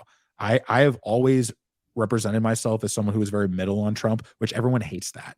Mhm. Everyone hates that. If you don't hate the ground the dude walks on, or if you don't love everything that every fart that fell out of his ass, that somehow you're a milquetoast fence sitter, like they say Tim Pool is. But you know what? I'm okay with that. I think ultimately what it's going to take for this country to become great is verbatim what Andy says. It's going to be people like you, people like me, and people who come from that industry of personal development and fitness. They're going to have to understand that you being a consumer of data, you being a consumer of government propaganda, and you also being just a consumer in terms of someone who has to pay taxes and die and who doesn't generate any value, you're going to have to start creating your modes of communication, and you're going to have to start creating value in terms of making people's lives better. Because people are like, oh, well, Trump didn't pass so many great policies. Good. I want less government. I want more of the people, of the taxpayers and the entrepreneurs like you and me who are willing to put our likeness out there to create. It's not the job of the government to create. Regulate very little. It's up to you and me. I think it gives us the best chance to prosper. I agree with that completely. And that was well said. Do you think they would try to assassinate him? Yes. Yes, I do. And how they would make that happen, I don't know. They would have to be like, I think it was maybe Tim Pool even. He said, or it might have been Ian Crossland on Timcast IRL. I think they said they graphene. They would have to get someone on the inside to like blow up one of his vehicles or something, because unless they just have someone hanging out a window like in New York City, I don't know how you get this done without just getting exposed. It's just, I think they would try to though. They're that scared of him. Well, they've done everything but that, it seems. Like people were flipping shit over the mugshot when it came out, like, oh, they arrested a former president. But it's like, to me, that's the only thing it was. It was a political move, because I'm a guy who, I used to sell drugs. I am Italian. I've studied the mafia. You're going to tell me Fannie Willis is going to get away with doing a RICO case against Donald Trump? Okay. All that did was just help him in the polls and embolden his base. And yeah, a lot of that was one example, going back to the grifters, man, that drove me nuts. I even made a post on my story about it. Everybody, dude, the moment that mugshot came out, everybody was making a fucking Donald Trump mugshot t-shirt and buy it from me. It's like, well, or how about this? And this is what I said on my Instagram. His campaign is selling a shirt with his mugshot on it. Why don't you actually support the candidate instead of these fucking grifters who are trying to take advantage of this crisis situation, whatever you want to call it? Yeah. That to me was a really good indicator of who's in it for the right reasons or not. So I posted the link to, here's where you buy it from the Trump campaign if you want your dollars to support the man, instead of, you know, a lot of people I follow were trying to sell Trump mugshot t-shirts. And look, it's a cool idea. It's a cool t-shirt. But when the moment the fact came out that he was selling one, his campaign was selling one, that's what you should have pushed. If you actually support the man and support the America First movement, that's what matters. And that was a very telltale sign to me for a lot of these people. I'm willing to also hold myself accountable. When I saw Timcast IRL live in Miami with PBD, they were selling a Trump mugshot shirt. I was like, I'm going to support Tim because I'm not like a Timcast member. And this ticket was like $185. Sure. But like, I'm like, I want something to remember this by. They had like, they were selling one. Yeah. And like, yeah, I know. And I bought Damn it, Tim. Damn it, Tim. Damn it, Tim. But Tim does a lot of good. So I'm like, no, he does. And look, I mean, I don't know. It just rubbed me the wrong way. I guess you know, I agree with your point. And it's a free market. It's, you know, sell what you want, but on principle, right? On principle, look, if Donald Trump wasn't selling one, then sure, have at it. I'll buy one from whoever. But like the moment, and I mean, the Trump campaign dropped that shirt real quick as soon as the mugshot came out. Yeah. That should have been if you truly support Donald Trump and are in it for the right reasons. I mean, it was just, to me, it was like, okay, don't sell a shirt of your own. Yeah. Support the dude, right? Mhm. I don't know. It was just something that rubbed me the wrong way, and you know, it is what it is. But I'm very almost too idealistic sometimes. Like Principle. yeah, well, so there was a lot of demand for like these sovereign shirts and Mhm. stuff that I make, and I was all gung ho going to, I made a bunch of them and I was going to sell them, and then I realized that it it was really difficult to secure like good quality shirts that were made in America, Yeah. and so then I stopped.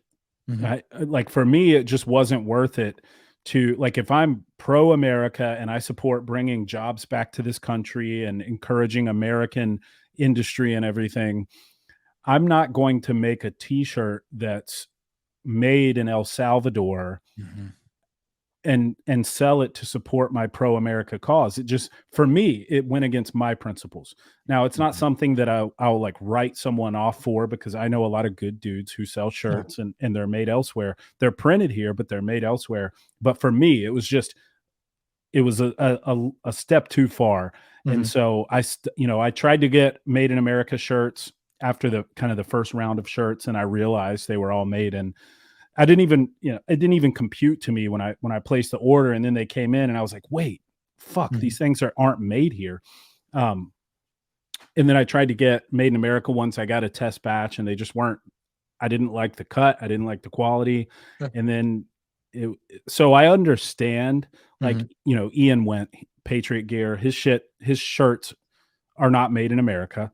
They're printed in America, but you know, you if you want like the good quality t-shirts with the right fit, I mean, same with First Form shirts, I'm pretty sure they're not made in America.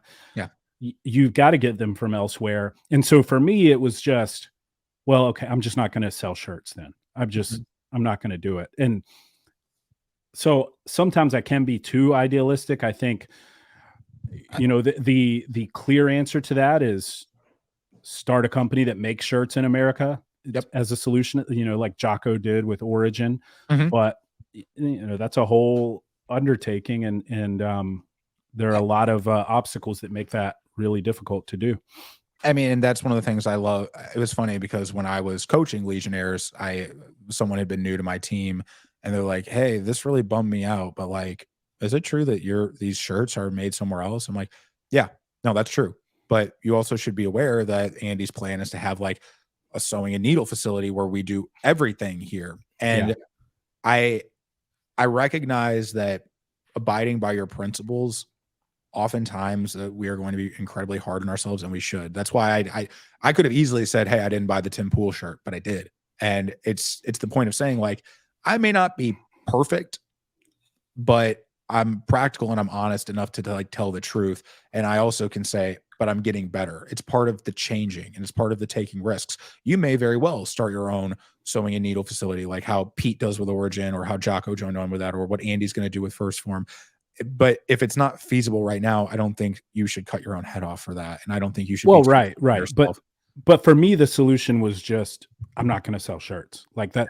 Like we'll sell through whatever we bought, and that's that. And Yep. like if I was trying to start a clothing company, that would be Mhm. a different story. I would probably have to bite the bullet and do it, just like Ian has done with Patriot Gear. Mhm. I think the good outweighs the bad in that situation, because his message and seeing all the people who wear Patriot shirts and support the cause and everything, and he's given a lot to veterans and things like that. I mean, that to me is a scenario where the good outweighs the bad. But Yeah. just for me personally, I was like, well, I'm just selling shirts that are, kind of related to my messaging on my podcast. I'm not Mhm. trying to build a clothing company. So I'm just not gonna, I'm not gonna continue this thing. And again, it just comes down to like what you're comfortable with, Mhm. that's it. as a libertarian, it's one of those things that I've had to make a lot of. I say mostly a libertarian because, as I'm sure you're well aware of, you're a very intelligent guy, and we have a lot of the same, I think, cultural principles. Is that you can't be a 100% libertarian, because in which case you have no one to team up with. You're basically an isolationist at that point, Yeah. and you're practically an anarchist too. And when people talk about like, oh well, we don't live in full capitalism. No, that's true, and that's fine. Like, yes, we have different socialized parts of our government because, like I said earlier, you need a little bit of idealism to go with your full practicality. And I think that one of the pressures that comes with creating content the way that you and I do is that when you're under that microscope, because everyone is a fact checker now and everyone is your judge, jury, and executioner, you realize that it will be the peanut gallery who will voice their opinions at you harder than anyone. Whereas that can kind of deafen the volume of the people who really support you. Oftentimes we think about what's going wrong in life instead of what's going right. It's like, dude, I've inspired I don't know how many people to just create content or to get involved or to start listening to something besides the mainstream. And it's like people be like, oh well, Trump's not a libertarian. All right, cool, but I'm also not a MAGA guy. Right. Like, I Yeah. am a person who, if you ask me, the only time I voted in life, it was for Barack Obama. Am I proud of that? No. Am I happy to say I couldn't have voted in the last two elections because of my felony? No. But I also can take responsibility and say it's not who I vote for. It is how I spend my time. It's how I sit here and I converse with you. And we've had a great conversation. Like, it was something that doing this with you reminds me that I'm not crazy for thinking the way I do. Yeah. Even if 100%. even if certain things that I'll be okay with other people doing or saying, you go over here and do that over there, I recognize that I make a lot of decisions every day. And I think when you look at the net rating of how you and I treat people, I think we're a net positive. Yeah, I agree. And I think that's all you can strive for. When I get into sort of this not quite self-loathing, but this cycle of ideological, like, evaluating my role in the world, and am I truly living by my principles, and am I being who I sort of profess to be to the world. Because one thing that I always aim to achieve is that the distance between who I am in real life and who I am on social media is as minimal as possible. I want Mhm. that to be the exact same, because otherwise I can't live with feeling like a fraud. Yep. When I have those moments, I think about the quote from Thomas Sowell, where I think he said, "There's no solutions, only compromises." Right, Yeah. and and that's very true. So, like, with Official Patriot Gear, who I support 100%, I love Ian to death. He's been on the show a couple times. Yep. Great dude. Just can't say enough good things about him. That's a perfect example of that, right? Like, okay, I can't have T-shirts that are made in America, but I can put out this message and put patriot across these T-shirts and push this um, positive pro-America message out to people. And Mhm. so there's a compromise where it's far better than not doing it at all, right? And Mhm. so that's what I try to remember. It's like, could I be better? Yeah. Could I live up to my own standards I set for myself better? Yeah, and I strive to do that every day. And I fail all the time, but Mhm. every day is a new attempt at that, right? And could I be a better dad? Sure. Could I be a Yep. better husband? Absolutely. Anybody who says they can't is full of fucking shit. Mhm. But being cognizant of that and realizing that, we don't operate in a vacuum. We don't operate in some, you know, so the way I like to put it, and I can't remember which episode it was on, but when I think of, say, the ideological left and the right, or even just libertarians, or let's just say people who don't identify politically, but they just believe in meritocracy and hard work. And so I would put myself in that camp. I'm a constitutionalist. I love the system that Mhm. this country is supposed to employ, and we've gotten pretty far from that. But in general, the big difference, in my opinion, is that those ideologues on the left versus people like us is they operate under the paradigm of ought, what ought to be, right? We operate under the paradigm of what is. Yep. So it's is versus ought. You can talk about ought all day long until you're blue in the face. Like, yeah, sure. It ought to be this wonderful utopia where violence doesn't exist and everybody has everything they want. In my opinion, that's bullshit. And Yeah. that sounds like a horrible world to live in, because then what incentive is there for hard work and achievement and all of that? But sure, you can talk about that, and that might be what you think is a utopian, perfect world, but that will never happen. How about you talk about what is? What's realistic? Okay, I'm not 6'6", right? That's fucking reality. I'm not going to be able to play in the NBA. I shouldn't ought to be able to play in the NBA because I'm a short white guy who's way better at picking up heavy shit. Yep. That's reality, right?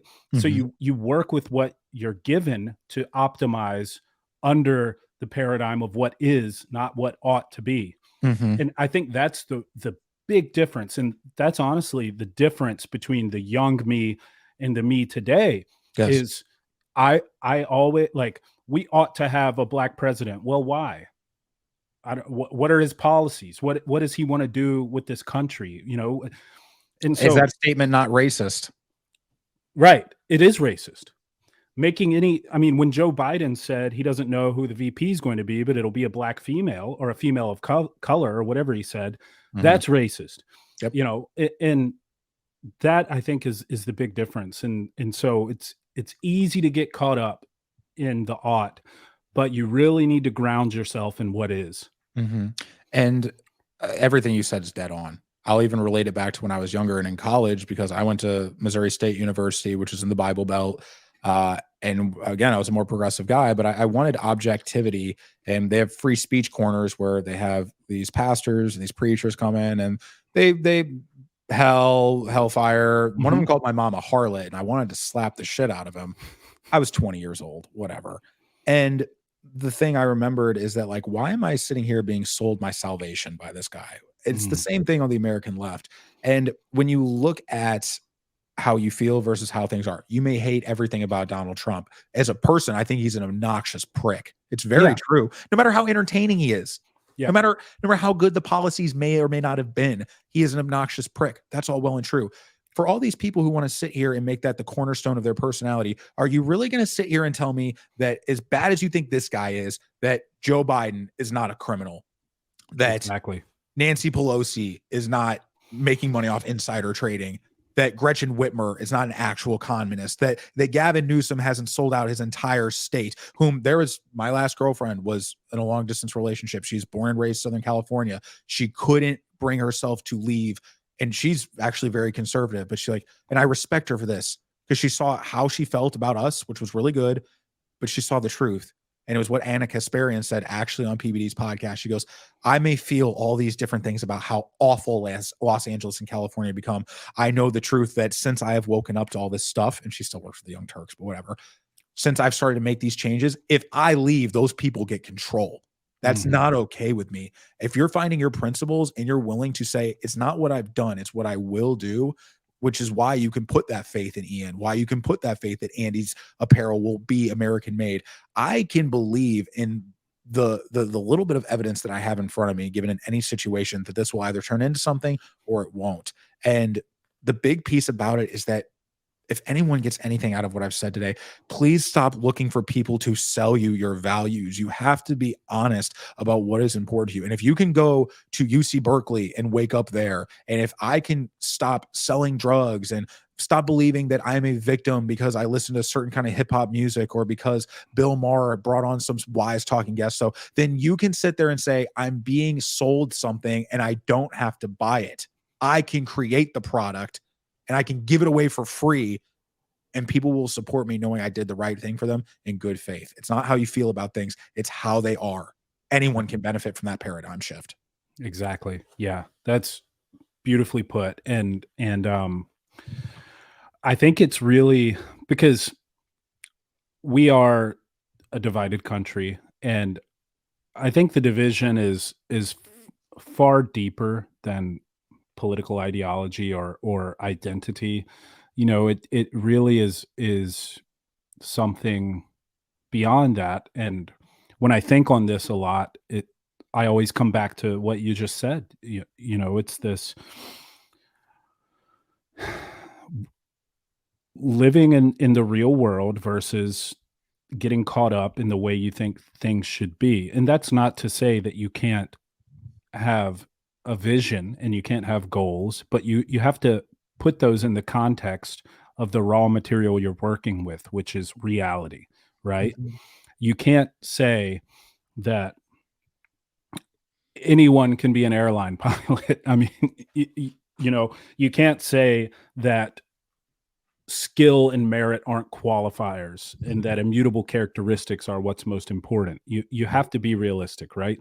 And I Mhm. think that that's the the bigger divide. And of course, you know, a lot of people who I'm friends with and who I follow, they sort of reduce it to the principles of good and evil. And I think that that's not a far stretch. I think that you can come to that conclusion uh, with some qualifiers, but you know, I do think, as we've sort of touched on multiple times during this conversation, that the ultimate answer, you know, we've brought Andy up a million times because we both come from first form, but you know, personal excellence is the ultimate rebellion is sort of his slogan for a reason, right? It's Mhm. you have to optimize what you can. You control the controllable. And if everybody does that, if we can get more people doing that and stopping this victim mentality that you referred to from rap songs and popular culture and all of these signals that bombard us daily, if we can start to say it's up to me and take that further and say it's up to me to tell others, right? Mhm. Then that's how we get on the path to making America great again, because that's what this country is all about. I think that the beauty of the concept of American exceptionalism is that our founders realized as humans we're not exceptional at all. Mhm. That's why they installed so many safeguards and checks and balances and states' rights. And it, all of that exists for a reason.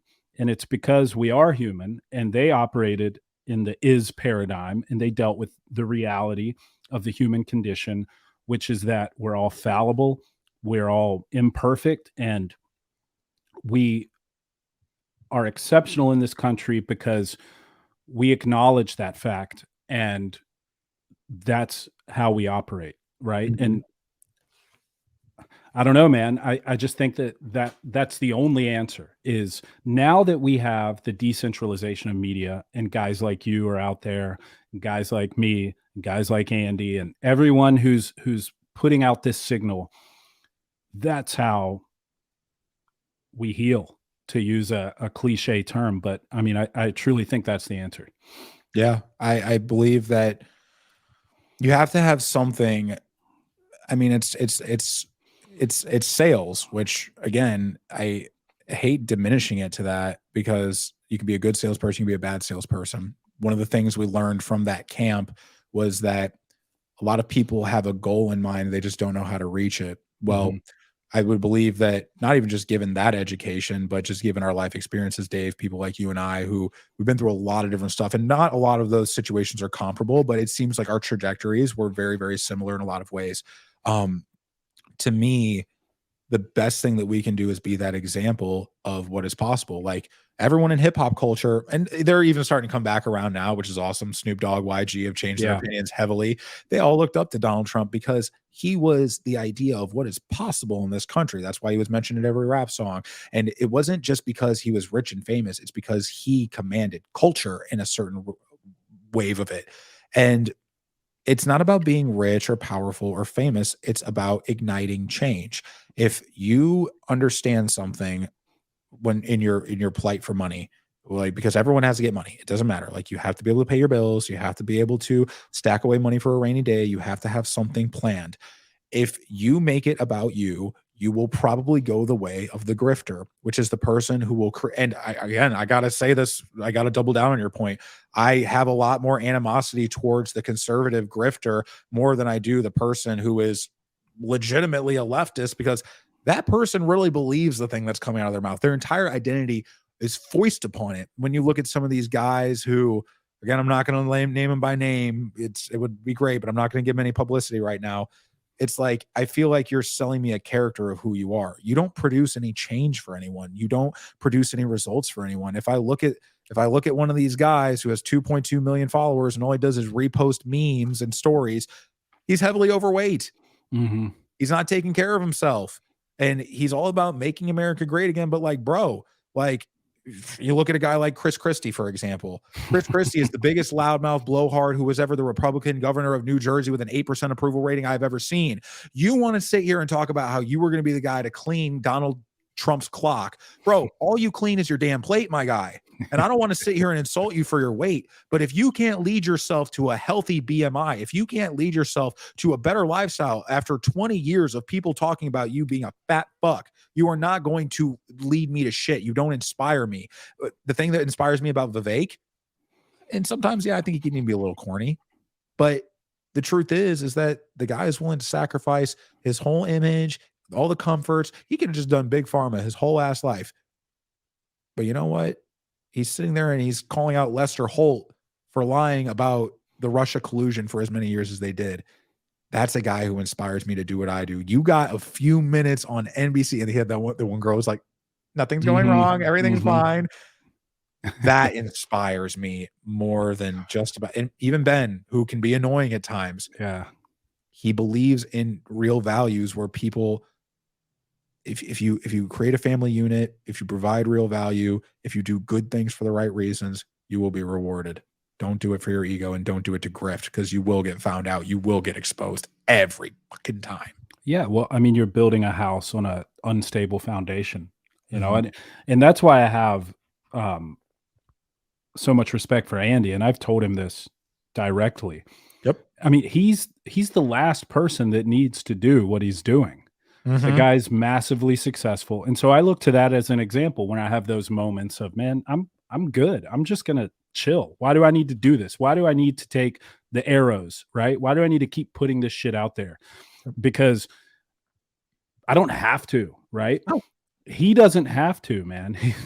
Clearly he doesn't have to. And, you know, I know he gets upset with a lot of these guys who have enjoyed massive success in this country and have benefited from what we have here, but they're not willing to speak out. And so I have a lot of respect for him for that very reason. Just like Vivek, you know, you gave the example of Vivek. I mean, the guy's almost a billionaire, and he doesn't have to put himself out there and you know, take all the slings and arrows, like same as Andy. And so Elon didn't need to buy X or Twitter, right? Take a loss on it. Yeah. I mean, but he did it, right? And so I think if anyone's listening to this and they're in a position where they found success in their life, I think you more than everyone's voice is important, but especially those guys who, because let's face it, you've found success because you live in the greatest country in the world, because of our system of free markets and capitalism. And you are sitting there thinking to yourself right now that you agree with what we're saying, but you're not speaking up. It's your duty to speak up. I really believe that. And that's what keeps me going. And man, like, if you don't, what enabled you to find success might disappear. It very well probably will. So look, same with Donald Trump, right? Dude was a billionaire. I've said it a million times. I'll take the dude who was a billionaire and is taking a loss by running for office over the career politician who's never made more than $200,000 a year, but is somehow worth $100 million or whatever. Like, if that's not obvious to you, I mean, Donald Trump donated his salary to charity every single year. Yep. People don't talk about that enough, but like, give me the successful dude who doesn't need to do what he's doing. And that's a dude who's doing it on principle. And that's why Andy's doing what he's doing. Vivek, Trump, all these guys who don't need to, and, you know, to a lesser extent, myself, you don't have to do this, right? Like, you have a skill set you could use to make money for yourself and not put yourself out there and talk about these important issues, but you do it, right? You do it because it's what needs to be done.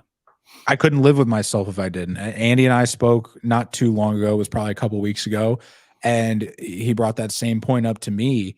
And, you know, I say this because I truly care. Because he was like, you know, there are days I really don't want to do. I mean, he'll say that on his own show. Like, that's not a secret. He'll be like, I don't even know the fuck I do this anymore. But we were going through the concept of people that are on his level as far as exposure and platform. And he goes, I tried telling these guys, like, you know, if you don't get with the pro-American message, it doesn't mean you have to be a vicious conservative, or you have to be a right-wing nut job, or a MAGA or anything. He's like, you just have to, I mean, you got into this business so-and-so because you were good at solving people's problems. So suddenly there's this big problem that we could all be addressing, and your mouth is zipped. And I told him, I'm like, well, to be completely honest with you, between my comparisons of you and this other person we were talking about, I'm like, I've always felt like I was being sold something by that person, because it felt like garden variety, feel good, motivational crap. And it's like, the thing I love about Andy is, like, Andy is from St. Louis, blue collar, not afraid to get dirty.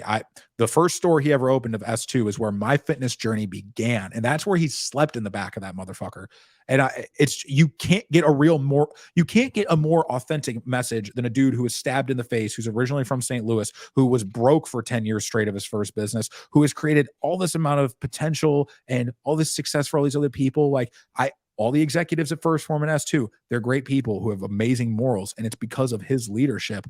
And it's like, when I've talked to the people who work for the businesses of these other podcasters, wasn't the same thing, dude. No, there's a reason. The results that you will spurn, like the children you will raise, that's your legacy. And if you spend the entire COVID era just talking about success and motivation and all this feel good shit, sorry, bro, you're kind of a twat for that. You're kind of a third of the man you probably should be in my eyes. And it's why I won't consume these people's content. It's why I won't share their message. It's why I won't follow them on Instagram. And why someone's like, you should listen to this podcast, like, do you talk about any of this stuff for the last few years? No, I don't give a fuck. Right. Yeah, exactly, man. And like, Aaron Rodgers is a good example. He was just on Rogan. Dude's worth like $200 million. One of the best football players in history. He goes on Rogan and he's calling out Fauci and Biden, and yeah, exactly. I mean, big on that one. I mean, that's a perfect example. That dude doesn't need to say any of this. He doesn't need to put himself out there like that, but he has principles, and he stands on those principles, and he speaks up because he knows that he has attention and eyeballs. And I think that, you know, with great power comes great responsibility. That's the cliche, you know, that stood the test of time, but it's so true, man. It's like, I've amassed a certain listenership that I don't take for granted. And so if there's something important that needs to be said, I'm not going to bite my tongue for, avoiding the risk of offending someone. I'm going to say it because I think that people need to hear it. And you brought up Ben a while ago about how for several months there, he was very repetitive, and I agree. I didn't listen to him much during that time because I had heard it over and over. But what I will say about that is that's what he believed. Yep. That's what he wanted to talk about. He didn't give a fuck if, my audience might not like this, right? He talked about what he believed and what he thought people needed to hear. Yeah. And I have respect for that because, absolutely, he could have very well been like, well, I'm seeing the numbers, my viewership's gone down, whatever, I need to throttle it back, but he didn't.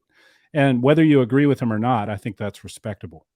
It is. And again, this is why I said I can't tell him how to feel as a Jewish man who was just in his homeland before this attack happened. Like, no, bro, like that's all well and good to me. I understand that you were going to feel a certain type of way that will never be conveyed through anything I've been through. I mean, I'm Italian, I'm born and raised here. But the part was like, it was how it was going down. And it was just like Ben, if you want to talk about it every episode, I get it. but you were taking up 90% of your episode to talk about this when like things going on here still matter to me more. Yeah, I agree. Like, I agree completely, but I just think there's something to be said for, just like it's authentic. those of us who won't let people forget about what they fucking did to us for the past several years, right? Mhm. There's probably plenty of people who are like, "Oh, he's talking about the vaccine again. He's talking about masks again. He's talking about Fauci again." Yeah, I am. Lest we Because forget. exactly. Exactly. And that's if you don't like that and you don't want to listen, that's fine. That is more than fine. Go watch Teletubbies and jack off. I don't give a fuck. It's a free country. But I'm going to I talk know. about what I think is important, and I don't care if you don't like it, and no animosity towards you. Great. Enjoy your life. Do whatever you want. As long as you're not infringing on my rights or, trying to Touching get kids. kids. Yeah, trying to get kids to chop their dicks off. I don't care. Yeah, I Have personally, fun. I personally couldn't agree more, and I've lost a lot of friends because, especially in 2020, I didn't go with the boat because I had just moved from my college town like the year before. And I could already feel some distance coming between me and these people. And again, these were people who were lifelong progressives. Their parents paid for everything. They wanted you to know like how much they wanted the United States to be communist, but then they would come up to you and prattle about how much money they made that night serving tables. Yeah. Um, and it was this kind of person who, during the pandemic, once I really started paying attention to what was going on, and again, I haven't been trusting of the machine for a long time. It was funny because when Donald Trump originally ran against Hillary Clinton, I said she's going to win because she's one of them. But like when that didn't happen, I'm like, there's a chance. Maybe we can get out of this like as people. Hmm. These same people, though, like they were on all the bandwagons, the Obama bandwagon, the Hillary bandwagon, the Biden bandwagon. But with this one, they were sitting there and they were the people who would point a finger in my face, say, no, Murph, masks and social distancing save lives. You're going to regret saying this. All these years later, I'm like, I don't regret a fucking thing.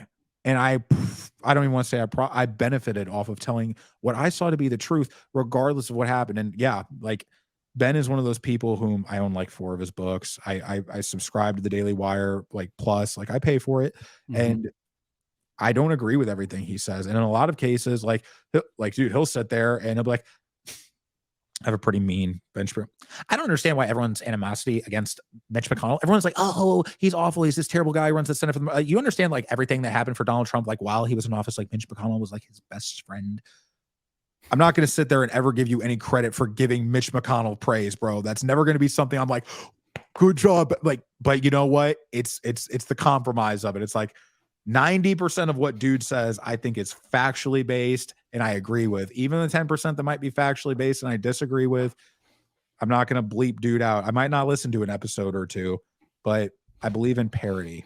I believe in the fact that if we are going to be a civilized society, certain ideas we're just going to have to put up with. Certain ideas are not allowed here. No, you're not allowed to absolve me in my private property. You're not going to house migrants or soldiers in my home. I can't own a firearm as of this moment, but the minute I can, you ain't taking that from me neither. And if in fact that conversation I had with someone, they said, well, what if they try to kill you? Well, we're all going to the big plot in the fucking earth anyways. I'm not going to denounce all my principles and all the things that make me who I am in the name of safety from my government. No, the government works for us, not the other way around. And if they need to be reminded of that, I think they're about to get their wake up call. And that's nothing a threat of violence. It's me saying the tides have turned. No one wants to be sold their virtue. And I'm sorry, Joe Biden is not my savior. No, definitely not. If I ever wake up and I feel like that guy's my savior, just go ahead and kill me. I got you, bro. Thank you. I appreciate that. I appreciate. We're coming up on 2 hours, but I also want to talk really quick. I don't know if you have a hard stop, or if you got some time. I just like. Are most of your episodes this long? I usually go long, man. I feel like it's like it's like a relationship. There's got to be a little foreplay, and then you start to get into the good stuff. So, what do you think about? Because I actually haven't talked about this much on my show, and it's something that I'm interested in, but I never get to it because I start talking politics and culture with people or business or whatever. What's your take on this whole UFO UAP thing? Do you follow this much? I think we've gotten to the part where I'm not as knowledgeable because the Oh, current events. dude. That's where I'm really like. That's where my Bro, heart has been, unfortunately. I want to believe so bad in all this shit. And No. it's like now that because Rogan has had some guys on who've talked about it, like Commander David Fravor, who's Mhm. a very credible witness, and there are all these eyewitnesses.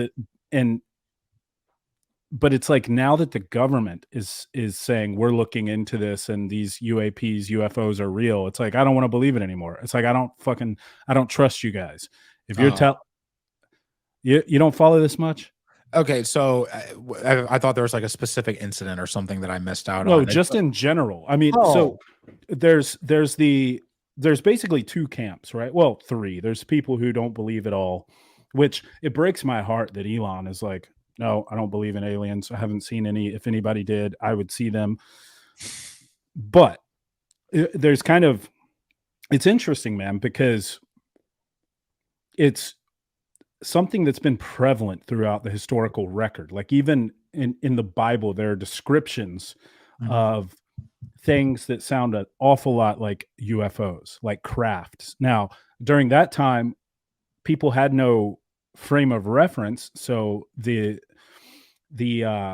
language is more like angels and demons and things like that. But when you read the actual descriptions, it sounds an awful lot like a freaking UFO. And we have all these sightings throughout time, in recorded history and in modern history.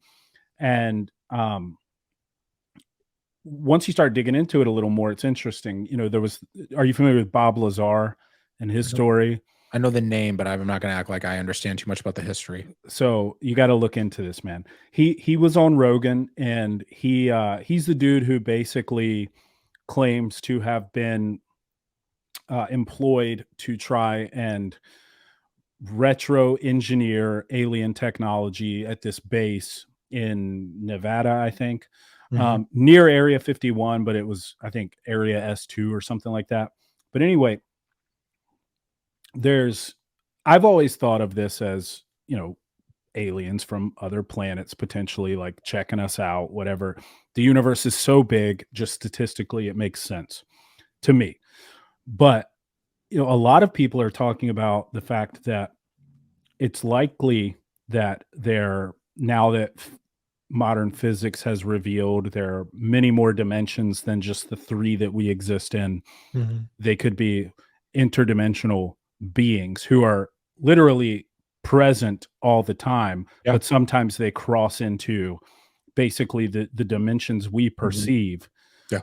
Uh, is this anything you've read up on or thought about at all? Or Yes, and so when I what I've kind of like tuned out the whole dialogue in terms of like the official narrative because to me there is no conceivable way that we are alone in the universe. It's just the fact that a star, a star which is something that our entire solar system will revolve around can become so hot and can explode and the core can become so dense that literally light can't escape from it. And there's one of those that sits in the middle of every single one of our galaxies that binds them together. If that feat of nature is so grand in its scale, and even in our own solar system, you go to a moon of, I believe it's Jupiter, maybe of Saturn, Europa. It's Mhm. completely made of ice. Well, where there's ice, there's water. Where there's water, there's life. I'm sorry. Like for us to believe that we are alone in the universe is the most egotistical, most I think it's so out of touch. And as far as like going back in time and seeing what records there are, I mean, it would make sense that we would compare these things to angels and or demons. And Right. when you think about the different dimensions with which we are, like, yeah, we think in three dimensions. Like, what is that fourth dimension? When you get past that, like, even the idea of space and time is just it's so feeble based on because most people still think of time as linear. Right. It's not. I get so deep, and I honestly study space a lot because when you see these heavenly bodies, when you see something that could be as big or as massive as Jupiter, but it doesn't have a surface to it, when you see that there are these moons that can possibly house life, we've thought about going to Titan in times. We think about living on Mars, like becoming Martians our damn self. There is why they keep coming to us. Are we uniquely alive in the universe? Probably by our ego. But I think that when you look at how the government portrays it, it's the thing, like there's a little bit of mystery. Throw it out there when there's a distraction. There's nothing that they're going to tell me that makes me believe that, like, oh, now I know we're not alone. Like, no, we are definitely not alone. And I'm willing to, I don't know what I'm willing to put on it to prove it, but in my lifetime, you'll be able to say Murph knew. Yeah, I had a feeling that you might be the type of person that aligns with me on that. And man, it's so interesting though that for so long it's been a taboo, sort of like if you talk about aliens and UFOs, you're a crackpot, whatever. Yeah. But it's like, man, there's the undeniable fact that the universe is so big and Mhm. so immense, and just statistically, for the conditions to arise that created life on this earth, it it's an inevitable fact that life exists throughout the universe. And Mhm. that to me is just so fascinating and intriguing. And it's actually frustrating to me when I think about the fact that I'll probably in my lifetime, I doubt that I'll actually get any closure on it. But man, it's like we have all these sightings, and there've been supposed craft recovery sites and things like that. And I wonder just how much the government knows that they're not telling us. And there was this whistleblower, I forget his name. I think Dave Grush Mhm. is his name. You should look into him and his story, if you're interested in this stuff. But he was an intelligence agent, and he was tasked with working on the UAP. So now instead of UFOs, they call them UAPs, unidentified aerial phenomena, for whatever reason. I don't know. Um, but I mean, he came forward and was just like, yeah, they exist. We've recovered, he calls it biologics from Mhm. these sites. I mean, he testified to Congress about this. Yep. And this is a dude who was working on the task force for the US government. And, he's had threats on his life. They've tried to take him out. All this stuff has gone down. And it's like, I always thought, like, when Trump got elected, I was like, he's going to blow the lid off this. He's going to, if anybody does it, it'll be him. But I hate not knowing, because it feels like it's right there. And I wish they would just tell us. Like, could Mhm. you imagine? It's the one singular thing, I think, that in a moment's time could instantaneously change everything. Just like if they said, yep, there's aliens, we have some bodies that we've recovered. Yep. Like, can you imagine? Well, yeah, I can, and it's because the operation that it blows is it blows their control over the optical illusion that we are everything, that our experience is singular, and that it's as significant as it's marketed us to. I am a meat bag that is pedaled by this thing hovering in water that exists on a rock flying through space, that is the after effect of a huge explosion that we are now living in the after effect of, the afterglow of. Like, Mhm. I am not like a human having a spiritual experience. I'm a spirit having a human experience. And this is going to kind of go a little bit more in the way of faith, because I'm not a particularly religious guy. I don't have any problems with religion. My dad was Roman Catholic. My grandparents from his side, straight from the boot in Italy. My mom came from a weird situation where her dad was a converted Jew and her mom was a nihilist, for lack of a better word. I I've always wondered about my spirituality, and like that existence of that other dimension, that other presence, something that might always be with you.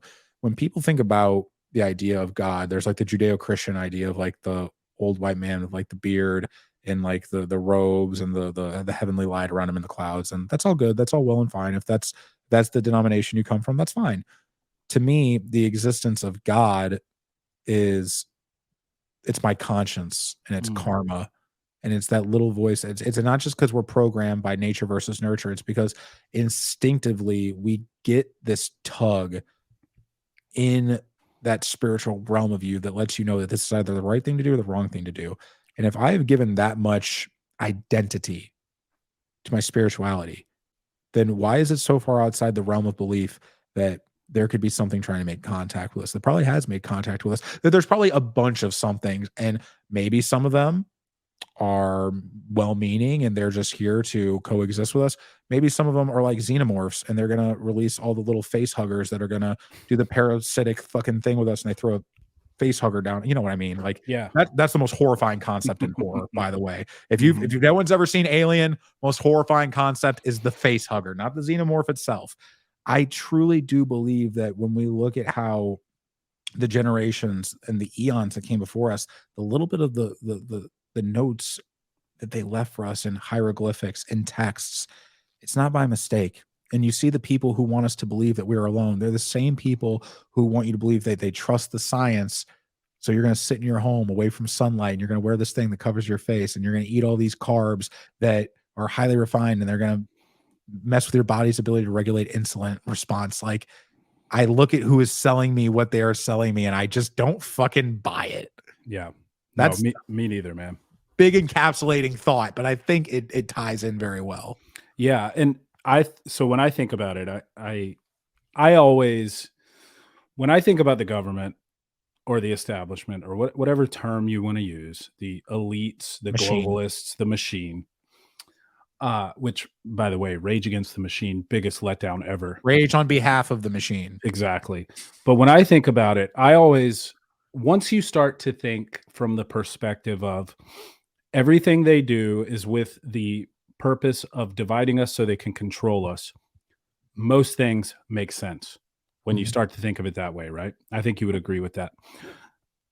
I think that there would be no singular unifying event more impactful than us finding out that there are aliens. There is another life form, intelligent life form that can visit us, that could potentially have a conflict with us. There's nothing that would unify us more as a human race than that. I think about the classic scene in Independence Day, right, where everyone around the world is unifying against these alien invaders, right? Yep. And sometimes I almost wish that like that would not to that scale, but like there would be some anti-human threat so that we as humans would realize that we're all the fucking same and we're in this together and we need to come together to defeat this this external force. I mean, it's just like 9/11. There was no more patriotic time in America than the 12th of September 2001, right? And my conspiracy mind immediately goes to that. Like, that's why they're not telling us, because they fear that we would unify if we knew that it was truly Earth versus. But then again, I mean, that is kind of also something that would support globalism, because now, you know, it's like, I don't know, man. I just, I geek out on that stuff. I think that the absence of the proof, like, I think there's evidence. This is actually something I really credit Tim Pool for, because this was something I interchangeably said a whole lot in my life. And he goes, there's a difference between evidence and proof. If something is evident, it means you can form an opinion on it that's likely correct. But if something's proven, it's proven. It's just like, okay, cool. 2 + 2 will always equal 4. Yeah. Yeah. Well, coming from the world of science, like proof has a very specific meaning. Proof means it's beyond any doubt, right? Like, you've proven it. So a mathematical proof is a very specific thing. A hypothesis is different from a theory, right? Like a theory is something that you've provided proof for. A hypothesis is just, there's evidence for this, and this is my educated guess as to what this is, right? Right. So there's plenty of evidence. I would love if we got some kind of proof. Like, nothing would make me happier, dude.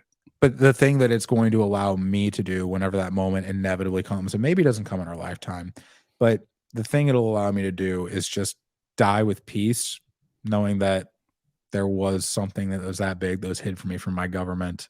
And I want to believe that most people have it in them to do the right thing. I believe a wide swath of our populace is completely asleep. They don't think they have any control over anything. They think that life is completely predetermined by their governments. And I think in a lot of cases, governments will use things like religion as a means of controlling people, control mechanisms. It's why I've just kind of dedicated myself to do the right thing, the thing that you don't have to go to bed wondering, was I my best self today? Was I my worst self today? Because regardless of what rains down from the heavens, there will be a judgment day. There will be a judgment day, whether it's religious or whether it's something that has to do with beings from another planet. Whenever that happens, I'm going to be my best self whenever it comes. I will come in peace, but I will also be an American. So if you fuck around and find out, 229, whatever your name is, Paul from the movie a few years back, well, then you get to deal with things the American way, my friend. And I will not fear you, just like how I didn't fear Joe Biden, Barack Obama, Hillary Clinton, or any of these goons. We got good people here. Yeah. Yeah.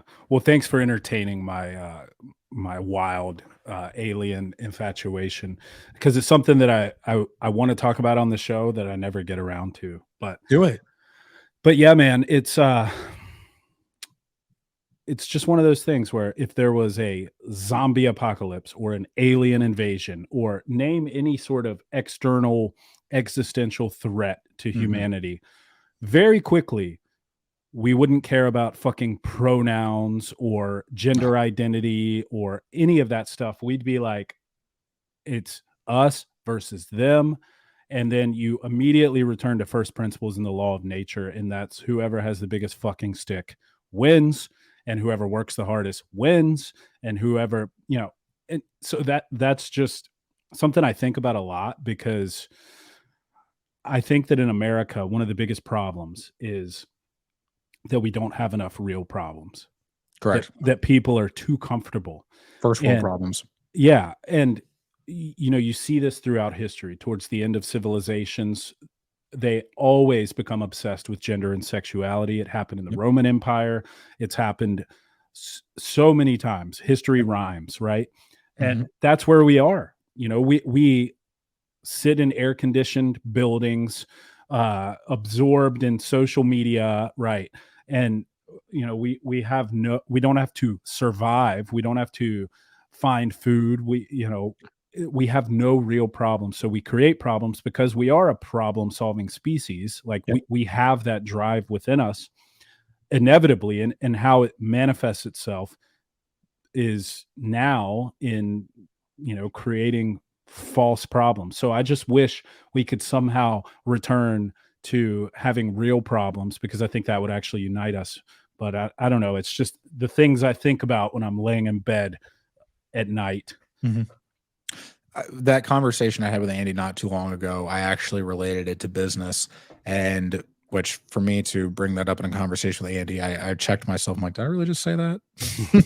But it was a point to be made because it was from that book that I was reading called The Changing World Order by Ray Dalio. Which is the idea that, hey, guess what? These times of conflict, they're not here by mistake. Like when we're at the height of decadence, what happens is that a wave of correction, a recession comes.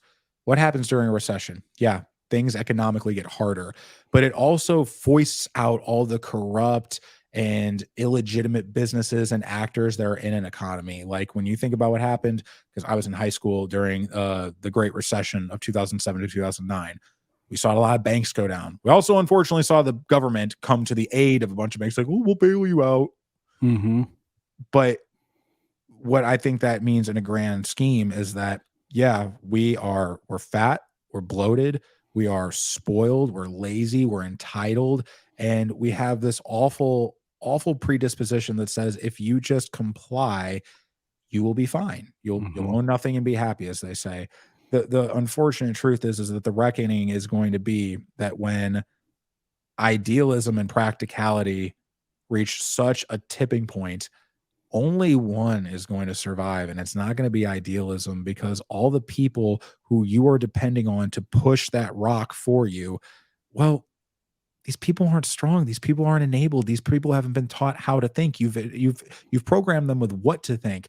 And once the evidence becomes irrefutable that these systems cannot be sustained on idealism, then what's going to happen is that practical actors, the people who are prepared, people like you, to an extent, people like me, I think you're much more prepared than I am because you're more aged, you're more experienced, you have done things that I have not. You're a long-term partner to someone, you raise children, like you are someone who I look up to. It's going to be the people like you and like Andy, and eventually to an extent, like people like me and people like Ian Went and people like Ian Smith. It's going to be the fact that you can't lie to people about the way to be successful is that you have to do what must be done. Cutting corners doesn't do it. Believing the hype doesn't do it. Swallowing what's spoon fed you will not make you a more effective person. So waiting for this all to wash out, which maybe it happens in 2024, maybe it doesn't happen until 2028. Maybe we all blow ourselves up by then. I'm not going to sit here and believe the drama that gets fed to me because every headline, I wondered when I was a kid why my parents would watch the news so much. It's like, guys, why do you watch this? It's depressing. Yeah, same. And now here we are. But we are trying to become the news. Like, there is, you couldn't show me anyone on mainstream media these days and make me believe that they are a real, authentic human being. Like, nope. Greg Gutfeld, I don't believe is a genuine human being. Like, oh, Murph, I thought you were more conservative. No, dude, he's a corny actor too. They all are. Now that Tucker has left, there's nobody. He was the only one willing to say the things that the top brass at Fox would have to threaten him to do. And then you start talking about certain things during presidential elections and pandemics. Now they have to get rid of him. Oh, and if you create your own little media channel, we're going to take legal action against you. He doesn't care. He doesn't care. If you see what Tucker Carlson is doing right now to go talk to Vladimir Putin in Russia, and if you feel for some reason he is a threat to democracy, like Edward Snowden or Julian Assange were all threats to democracy, I would like to remind you that majority and mob rule is why you don't fucking think for yourself. And until you begin to, you will always feel incomplete. You will always be unfulfilled. And you will always look at the government like they are your God because they dictate to you what you can and can't think. And it's fucking sad and pathetic. And I don't envy you. And I think that's a perfect way to end this because we've been going for 2.5 hours. Closing in on it. All right, Murph, I appreciate it, brother. We got to do this again, man. I thoroughly enjoyed this conversation. Where can people find you and get more of what you have to say? What's up, y'all? So thanks, Dave. Thanks for having me on, man. It's been cool to build a relationship with you over the last few years. We should honestly talk more and do this again. Whenever I come out to podcast with you, I want to do it in South Carolina. As far as I will. As far as where y'all can find me, on Instagram is the main place where I operate. It'll be at @thedaily_Murph. I also have X, formerly known as Twitter, which is the Daily Murph, just with an underscore after Murph. And also, if you are someone who needs men's grooming products, I am the head of marketing for Captain Beard Co. Look us up. We're a little local brand, handmade here in St. Louis, Missouri, minimal products. And we want to make sure that we are not just selling people a way to moisturize their skin and hydrate their beard. We are trying to keep it in the vein of personal excellence. The way that you groom yourself is the first win of the day that you can have in terms of being a well-oiled machine that seeks to go out and create value for people. We're not selling people garbage commodity products. We want to make sure that if you use something from us, that we use it ourselves. I use it myself. Those are the places you can find me, or my Instagram, my X. I have a YouTube that's not anything. Oh, and my podcast known as The Talk with Murphy Wells. You can find us on Spotify podcasts and Apple Podcasts. Love it, man. Dude, I need to get some of that. I've got a beard. I don't know if you noticed, but it's better than mine. I don't use, like, people always ask me what I put in my beard. I'm like, nothing. I do nothing. The oil from my skin. But I'll definitely hit that up for sure. I like to support see if you like it, bro. Yeah, man. Yeah. All right. Well, thank you for your time, my brother. It was an awesome conversation. And everybody listening, until next time, keep your minds free.